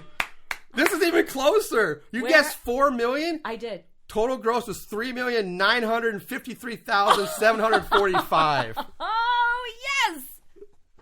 Where's my fan? Congratulations! Where's my Juilliard? Where's my Juilliard degree? I'm gonna have this. I'm in contact with Juilliard right now. They're gonna send you an honorary degree in the mail. Damn it! So all right. That's all I want. All right, let's move on to Mortal Kombat Combat. At the end of this day, one shall stand, one shall fall. That's amazing. That was great guesses. Oh my God! I'm legitimately happy for you. I was so excited that you got it. I really thought about it. Good versus bad. And I appreciate that. I really did. I appreciate it because some people coming over just like, I don't know, like $1, In the end, when the $10. dust settles, No, I would never. you're left standing. I take it seriously. Goddamn right. Combat. All right, Mortal Kombat Combat. There are 596 total reviews on Amazon. 74% are 5 stars, which blew my mind. And only 3% are 1 star. Wow. And I was like, what the fuck? Wow. So I'm going to try to get through these as quick as I can because the last one's actually kind of long, but it needs to be read, I think. So first off, 5 stars from Nate Wilborn. Very Hammer-esque, which I still don't see the hammer in that. I don't get it. I don't get the hammer feel. They might have been going for that, but I don't see it. I think they were trying to pay homage to it, but I don't see. When I think Hammer, I think of Christopher Lee's Dracula and stuff like this, and I don't see face ripping, skinning people alive. I don't see Hammer in this. No. Anyway, very Hammer-esque, bloody, gory. Again, I question all that. Faithful to the story. Again, I call bullshit on that. Great acting. Fantastic twist at the end. Englund out Freddy's himself in this one. 5 stars. So, Freddy fan. Yeah, I'll give you that one. From Madison Calhoun. This is one of those super weird guilty pleasure movies. Like, as you're watching it, you can, like, point out so many plot holes and character flaws, but it's such a train wreck that you can't look away from it. My roommate and I named her Glitching My roommate and I named her Glitching TV Richard because Richard in this movie isn't reliable. It's hilarious. You'll lose brain cells watching this, but you won't regret watching this. It's got Robert Englund as its only defining characteristics. 5 stars. It is trash, but I love it. You'll lose brain cells, but 5 stars. Okay. And I like how they called Richard Glitching because he's not reliable. Don't trust online reviews, people. From Lauren Capone. This has got to be one of my all-time favorite movies. I love Robert Englund, and he is absolutely fantastic in it. It has some very terrifying parts, and it sticks with you long after the film ends. The makeup effects are awesome. The Phantom looks amazing in this adaptation, and the look of him in this one is the best of all versions I've ever seen. Oh. It is very gruesome and gory film, and it's awesome. I found myself looking forward to see which way the next person would die.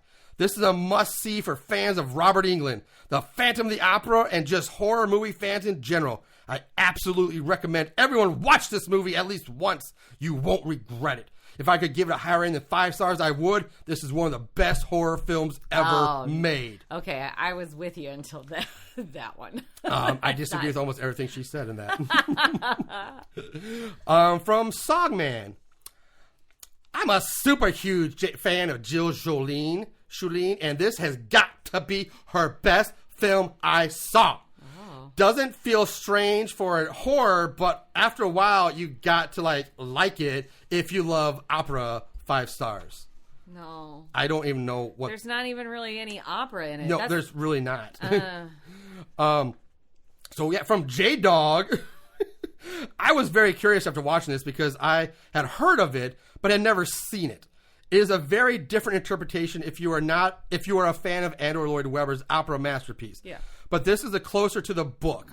This movie is very much a gothic horror and downplays the romantic elements. 5 stars. Now, I will give you that. It downplays romantic. There's almost no romantic love triangle in this movie at all. Right. I still argue about closer to the book, but I mean, closer to the book, I guess, than Andrew Lloyd Webber musical. But I still think Andrew Lloyd Webber's musical is almost more closer than the book than this was in aspects. I don't agree with that, but in aspects, not all things, but something. I don't know. Again, we all have our final thoughts. Yeah, I know, but I'm just trying. I'll kind of give way to you because you have read the book more recently than I have. So, and lastly, from Brian C., I will watch DVDs. Okay. Oh, this is the fucking weird one. Okay. Hold on. Are we ready? Okay, I'm ready. Is this a 5 star? This is a 5 star. Oh, okay. And honestly, it has nothing to do with family opera. Okay, it's just from Brian C. This is why you cannot trust reviews on the internet. I will watch DVDs, then after the dust has settled and humanity has formed little pockets of survivors, I will reveal myself with a awesome DVD. Will serve me well during the zombie apocalypse while I sit back and wait for the town to destroy itself. I will watch DVDs, and after the dust has settled and humanity has formed ill pockets of survivors, I will reveal myself with a cachet of DVDs to entertain the remnants of a hardened humanity and reclaim the earth from the ashes. Great artwork on the cover as well. I hope you have a safe house in your basement, fool.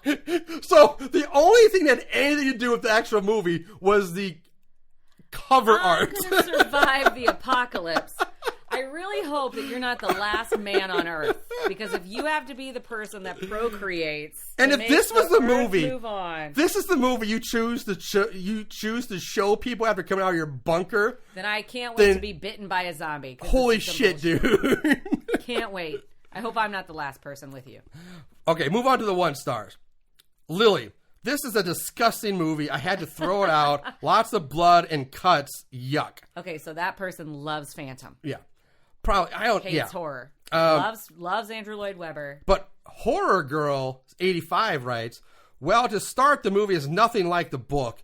It's like the writers never read a page or even opened the book. Characters are missing and new ones are created. The Phantom looks more like Freddy than the way he is described in the book. Everything that made the book and the 1925 silent film great is not here. The love story lacks. The horror isn't even scary. The story makes zero sense. The film, the entire film is a dull and horrible. Sorry, it's a typo there. Film is dull and horrible. If I could give it less than 1, I would. 0 stars. This is the true number of stars this film deserves. The one thing that is good about this is the costume that the Phantom is wearing at the masquerade. Looks like it should. Other than that, this movie is worthless in my eyes. I'll stick to the book, the silent film, and the musical. 1 star. Okay. From John D. Page. This mess bears little in common with the great novel or any of the main film versions of the story. They have taken a haunting tale of lust, greed, and suspense and turned it into a nightmare in the opera. Just a silly and poorly put together slasher movie. What a complete waste of time! And like 10 exclamation marks. Wow, those exclamation marks were probably a waste of your time. Charlie in L.A. The Phantom is the subject of much curiosity, both in film and in the related books. Unfortunately, the filmmakers seem not to have read the book. There is much bloody violence that is simply not a part of the story, nor is it needed in their interpretation. I have just finished watching the DVD of this film. It dishonored the author. 1 star. That's bullshit too, though, because if you read the book, it's fucking bloody. Like, it's okay. I mean, not in the same way. All right, this is the longest one, but I'll agree. So from Joe Smart. Atrocious 1989 telling of the classic horror tale is actually better than the Dario Argento's 1998 version, but that's about the only compliment I can pay it. The disastrous miscasting of the leads would have been too much for the film to overcome, even if anything else worked. Jill Scholine is a pleasing enough actress, but she makes for a completely unconvincing opera singer, and when the action moves from its present-day prologue to the Victorian period in which the story is traditionally set, she couldn't possibly seem more out of place. Robert Englund is far worse as the Phantom. As an actor, if the word can be even applied to what Englund does here, he brings nothing whatsoever to no artistic passion, no sense of tragedy, no romantic longing. All he has to offer are small bits of warmed-over Freddy Krueger that are entirely inappropriate for this role, which I will agree with. Bill Nighy, who plays an opera backer, the opera owner, is 100 times the actor that Robert Englund is and might have made for a more interesting Phantom. I actually kind of agree with that, too. I kind of agree with that, too. This version also tries to add some 1980s style slasher gore, which isn't a bad idea in theory, but the filmmakers never figured out a way to smoothly incorporate the gore into the story. It feels as shoehorned into the material as the badly cast American leads. Helmer Dwight H. Little was far outside of his element and clearly much more comfortable directing Steven Seagal in Marked for Death and Brandon Lee in Rapid Fire. He appears to be wasting some pretty decent production values with a shooting style entirely devoid of atmosphere. The Phantom of the Opera looks more like a cheap, made-for-TV movie than a proper theatrical film.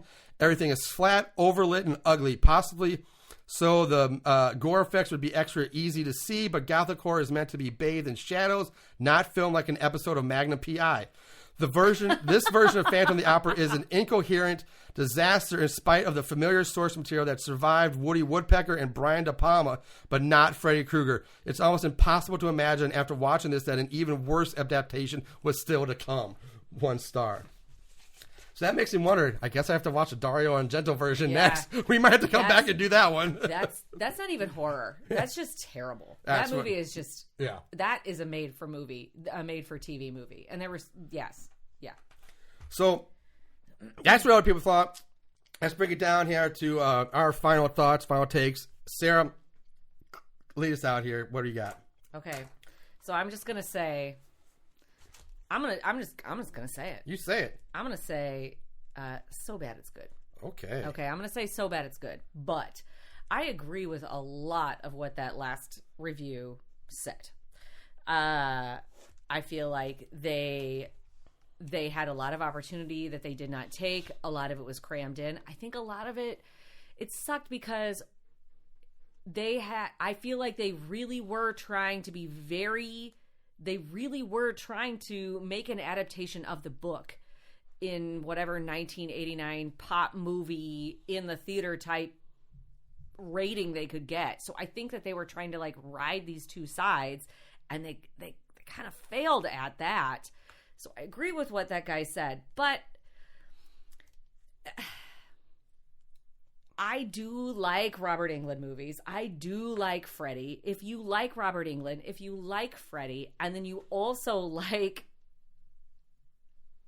Phantom of the Opera and not like Broadway musicals, then I think you should watch this movie. I mean, I think it's way better than Phantom of the Mall, Eric's Revenge, and I don't think I liked that movie. I don't remember I'm pretty sure you said So Bad It's Good. We had a good time with that one. If I said So Bad It's Good for that movie, then I'm saying So Bad It's Good for this movie, because I think they missed the mark on a lot of things, but I got it, right?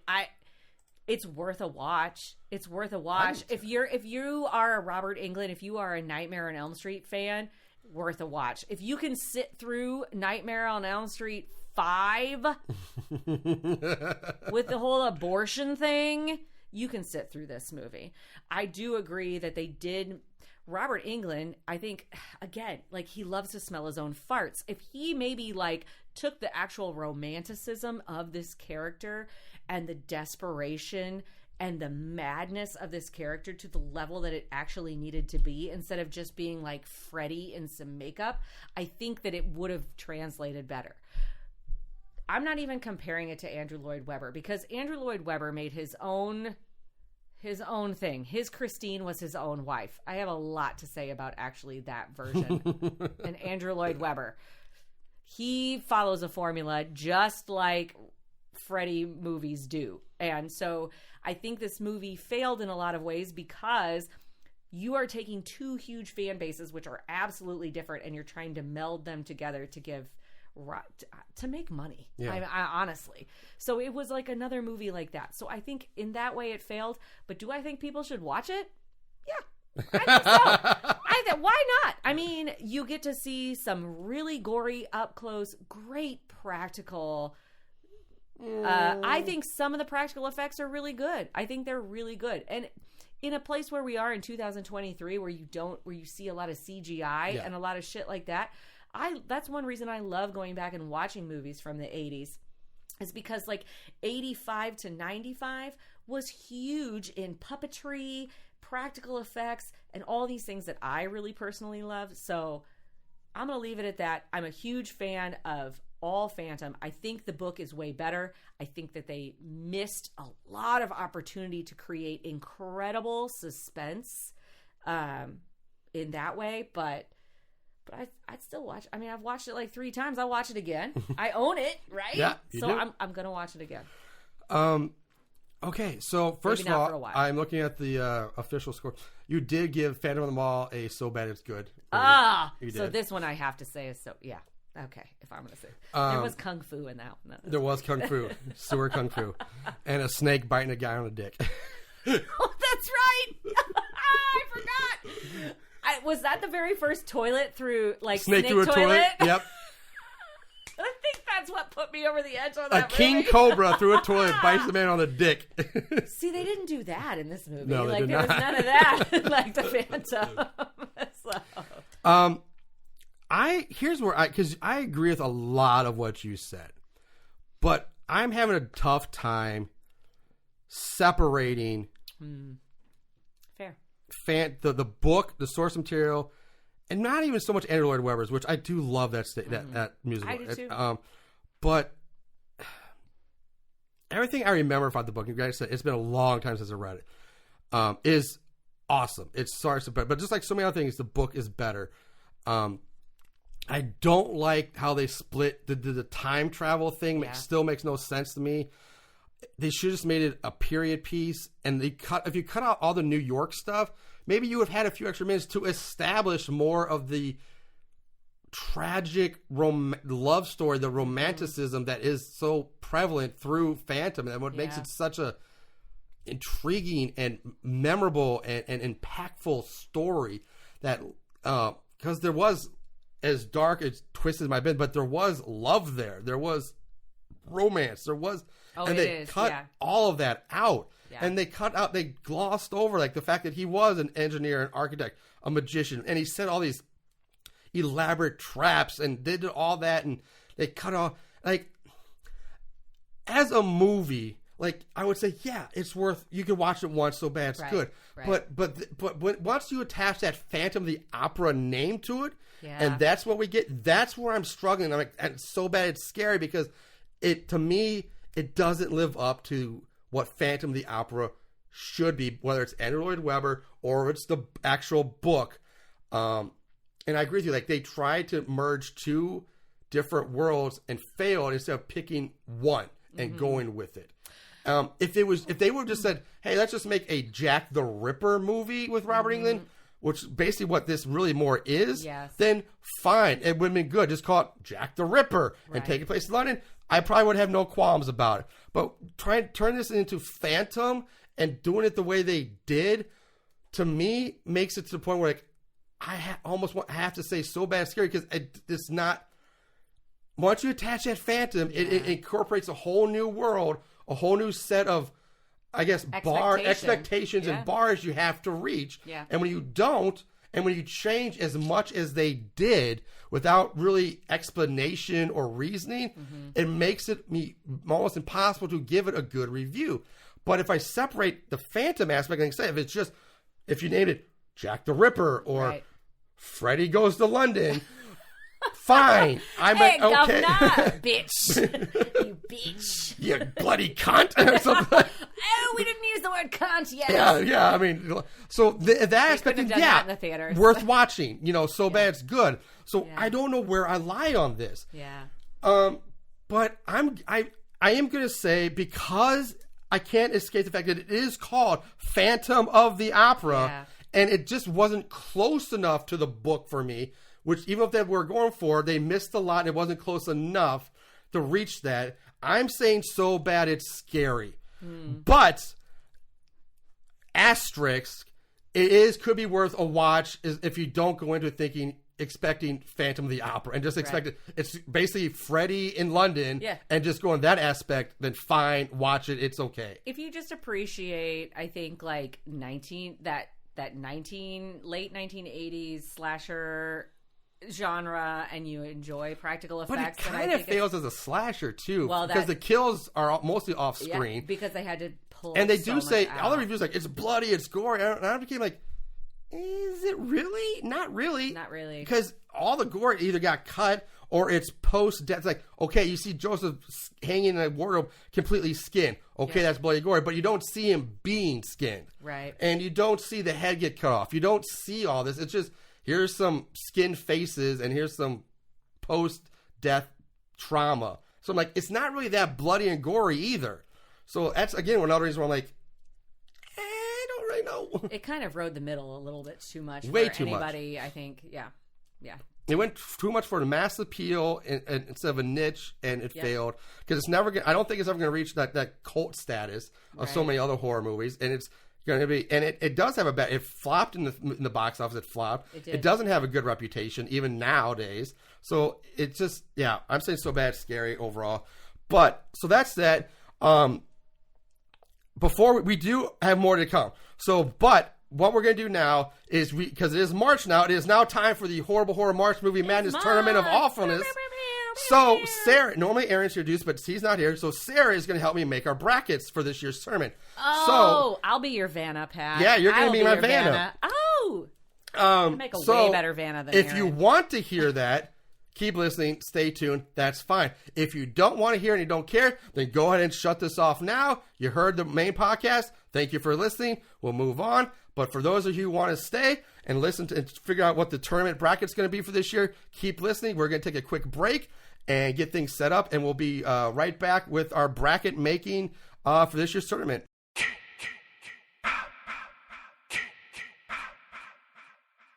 All right, we're back.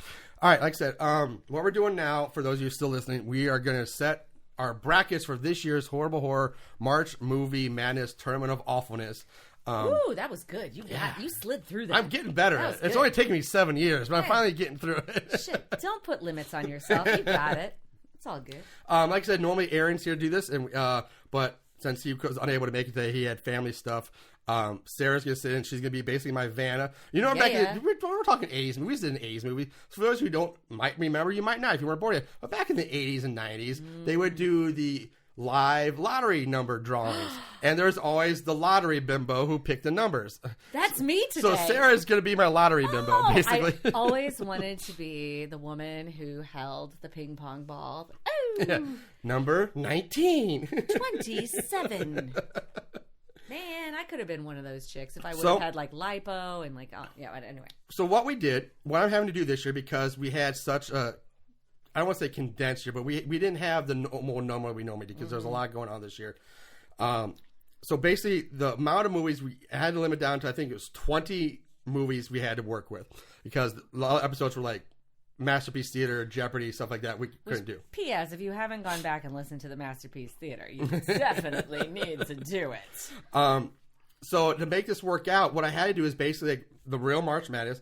I had to pick 2 movies to give first round buys to.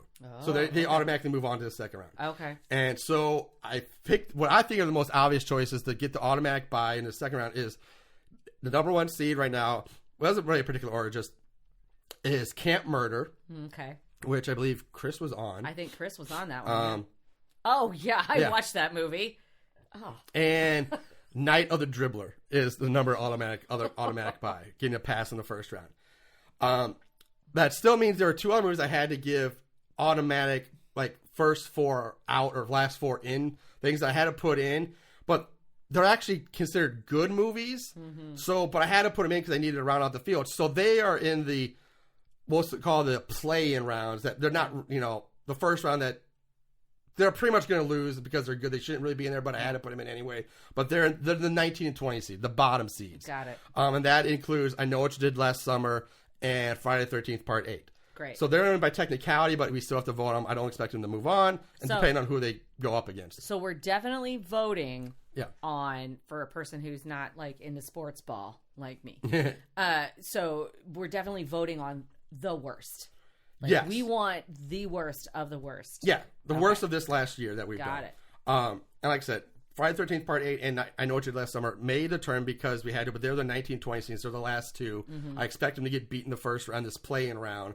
And then we'll go into the next round where Camp Murder and Night of the Dribbler had a bye into the first round. So they're the 1 and 2 seeds. They'll play the winners of 16-17 and 15-18, whoever we get those to be. All right. So to do this, we have all the movies on a little piece of paper. We put them in our official Horrible Horror Super Crazy hat. Ooh. And Sarah is going to randomly pull 2 names out. And so our first matchup is going to be seeds 17 and 16. So I need 2 names. Who is going to be the first one in Team 16? Who do we have? The first name, Pat, is Skinned Deep. Skinned Deep. All right. And then slot 17 goes to? The Slayer. Oh, those are 2 terrible ones. That's going to be a tough matchup. Slayer and Camp Murder. Ooh, I love that. I can't wait to see Camp Murder. That. No, but I'm thinking Slayer's going to probably beat Skin Deep, and I'm looking ahead. All right, so we need 1 name to go up against. Oh, hold on. Nope. I need 1 name for who's going up against. I Know What You Did Last Summer. I need a 13th seed. Will be taking on seed 20. Do I need to pick another one? Yeah, pick another. Okay. Pick one. Monster Brawl. Monster Brawl. So we have 2 watch-along movies going against each other. Okay, that's interesting. Yeah. All right. Next, we need 1 name. This is seed 14 going against the 19th seed, Friday the 13th, Part 8. Netflix's Texas Chainsaw Massacre. Oh. I have not seen this, but I really, I guess want to, but don't really want to. Yeah. Like, I feel like I should. All right. Texas Chainsaw Saw. Oh, I'm burping. Massacre. That's a long name type. All right, so that is. Oh no, now we need seeds 15 and 18. So, oh god dang it, kept doing that stupid program. 15. Marshall is like for real typing all this stuff in. Yeah, I actually have. I have an online bracket maker. I'm actually typing this into a computer right now instead of handwriting it all down. So, okay. All right, seed. Seed 15. Team 15 is going to be Leprechaun Origins. Leprechaun Origins. Amazing. Leprechaun Origins. Which leprechaun is that? That's the really shitty one with Hornswoggle. Right. I was. Yeah. Nachos did that one. I think that one gave him a PTSD. I think so. I've tormented that man so much over the years. Like I can't. Lake Fear 3, Nachos. Leprechaun Origins. I mean, my God, the things he's sat through. He's a true martyr. He's a true martyr. He's a hardened man now. All right, seed 18 going against Leprechaun Origins will be Prom Night 4. All right, Prom Night 4. And the winner of that will go on to face seed 2, the Night of the Dribbler. All right, so now we need, that's a buy, so now we need our seed 8, our 8 and 9 seeds will be, I picked 2. That's fine, we need 2. Give me team 8 or seed Night 8. of the Lepus, which is about rabbits. Right. Actually, I like Lepus, that movie. Lepus, I like the Lepus. And I like that movie. that terrible. will be taking on the 9th seed, which will be Willy's Wonderland. Oh, Willy's Wonderland. I haven't seen that one. I have not seen that one. I almost feel like I should put... That's the Nicolas Cage one. Yes. Five Nights at Freddy's ripoff. Yes. All right. Then we got seed 5 taking on seed 12. So first one up. Galaxy of Terror. Oh, there we go. Galaxy... Oh, I misspelled that. Galaxy of Terror. Is that one about space? That would be about space. Okay, good. I would hope so. And we live by the crystal, we die by the crystal. Oh, I just listened to that one. Yeah, that one had That's had the giant dick worm rape. That had, yes. And was that Hot Lips Houlihan from MASH that was in that? Was that? No, it had Chi-Chi. Oh, okay, Chi-Chi. Chi-Chi. Okay. And I don't think it was Hot Lips, but she was something else and something else. But yeah. Okay. Anyway, all right. So now we need seed. Oh, hold on. See, Team 12. Team 12. This is taking on Galaxy of Terror. We have Phantom of the Mall. Phantom of the Mall, which apparently I liked, but I didn't remember that I liked it. I think I just liked talking about it. Yeah, it was a fun one to talk. Ooh, I don't like that, man. Both of those are okay. That's an interesting bracket. All right, then we have mixing it up. Seed 4, who will take on the winner of Monster Ball and I Know What You Did Last Summer, is going to be Scream Park.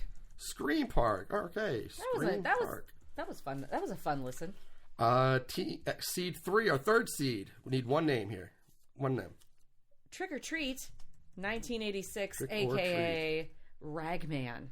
Yeah, I have not seen that one. 19. It's on YouTube. 1986. Is it worth it? I don't remember what you said. Yeah, 86, aka Ragman.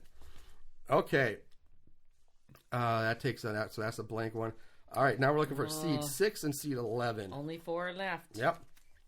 Next up, The Bates Haunting. The Bates Haunting. Which I feel like they just use the word Bates too. And now we need seed 11. Get some. Well, it's actually named. It takes place at an actual haunted attraction, which was called the Bates Haunting. It's an actual like the Darkness. That's the actual name of the place. So, or the Bates Haunted Hayride or something like that. Is that the one where you tell the story about? No, okay, never mind. I was going to say, I thought that was the one where you told the story about Aaron knocking down the wall and being in... but no, that was different. That was Masterpiece Theater. That might have been, about that, yeah. I used that in one of the stories, Okay. Black Pumpkin. Black Pumpkin. Is next. That was with Sydney from Here Comes... Spooky Tuesday. Oh, I remember that. Tuesday Okay, podcast. I listened. I listened in. And I think we should have down to 2 now, right? We do. Seed 7 and seed 10. So 7th seed is... Slasherette Party. Slasherette Party. Great play on words. Yeah. And lastly, last team, seed 10 Last one is Frankenhooker. Frankenhooker. Which I love. I love the Frankenhooker. I do love that one. All right, so I think that is that's our bracket. So we have it set. So the first round bracket, we are going to have 1, 2, 3, 4 matchups in the first round, the play-in round, where we'll have seed 16 taking on seed 17, where we have the Slayer going up against Skinned Deep. Ooh. And the next one, we have seed 13 taking on the 20th seed, and Monster Brawl going up against I Know What You Did Last Summer. And then next, we have the 19th seed taking on 14, and Friday the 13th, Part 8, going up against Netflix's Texas Chainsaw Massacre. That's the fun. That's the battle of the big hitters, That's the big franchises right there. That's a good week. And the last in the opening round, we're going to have seed 15 taking on seed 18, which is Leprechaun Origins going up against Prom Night 4, Deliver Us from Evil. And that will be the opening round of this year's Horrible Horror March Madness Tournament of Awfulness. Amazing. Save that. There we go. I can save it. Now I can download it and send it to Aaron, who can get it up on the Instagrams for the voting. Okay, so how do we do it? How do we vote, Marshall? Well, you vote because tell me all about it. Yeah, so when it's posted, you follow us on our Instagram page, and Aaron, who will be taking care of that for me, he will post each matchup on Instagram, and you will leave your votes there. In the comments, you'll vote for which one you think is the worst of them. Not the best. Which one is the worst? Because we are crowning this year's worst of the worst champion. So keep that in mind. You're voting for which one is the worst movie out of the two each time he posts it. And he normally in the past he has in the past posted 2 a day, but because it's only 4, it probably might be 1 a day, maybe. I don't know. Well, I'll see how Aaron does, but just keep up on our Instagram. Follow us on Instagram at Horrible Horror Podcast, and you can get all the information and see the brackets and what the voting goes on there. And then we will announce the votes as they come in, or the winners for the next round. You check Instagram like numerous times a day, people. Come on. Like, you just go over there and check it out. Yeah. It's a fun tournament. It is. I always enjoy it. I like to even movies that I haven't really watched. I like to listen along and then make my decisions. Sometimes, based on if what you haven't guys seen say. the movies, I'd suggest you maybe go watch them. But if you haven't, maybe listen to the episodes and judge for yourself. Mm-hmm.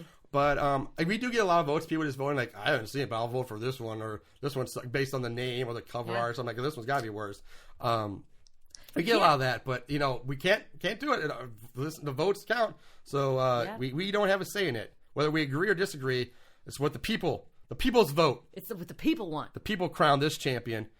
We only give our input on tiebreakers if it's a tie, but we haven't had many of those lately in a long time. So exciting! Yeah, it's time. So that's it, guys. If you're listening through this whole thing, I appreciate it. Thank you so much for sticking with us. I know this was a bit of a longer episode today, but we had a lot to get through, and we had a lot to say about Phantom of the Opera. I love that you combined both the arts with sports. I mean... yeah, I just did. I mean, we're just like hitting it all. We're hitting everybody, right? You love the horror fans. Yep. You have the arts fans. You have Horrible Horror is for fans. the people. We are for the people. All the people. All the people. You people. And we're for all of you out there. That's right. That's right.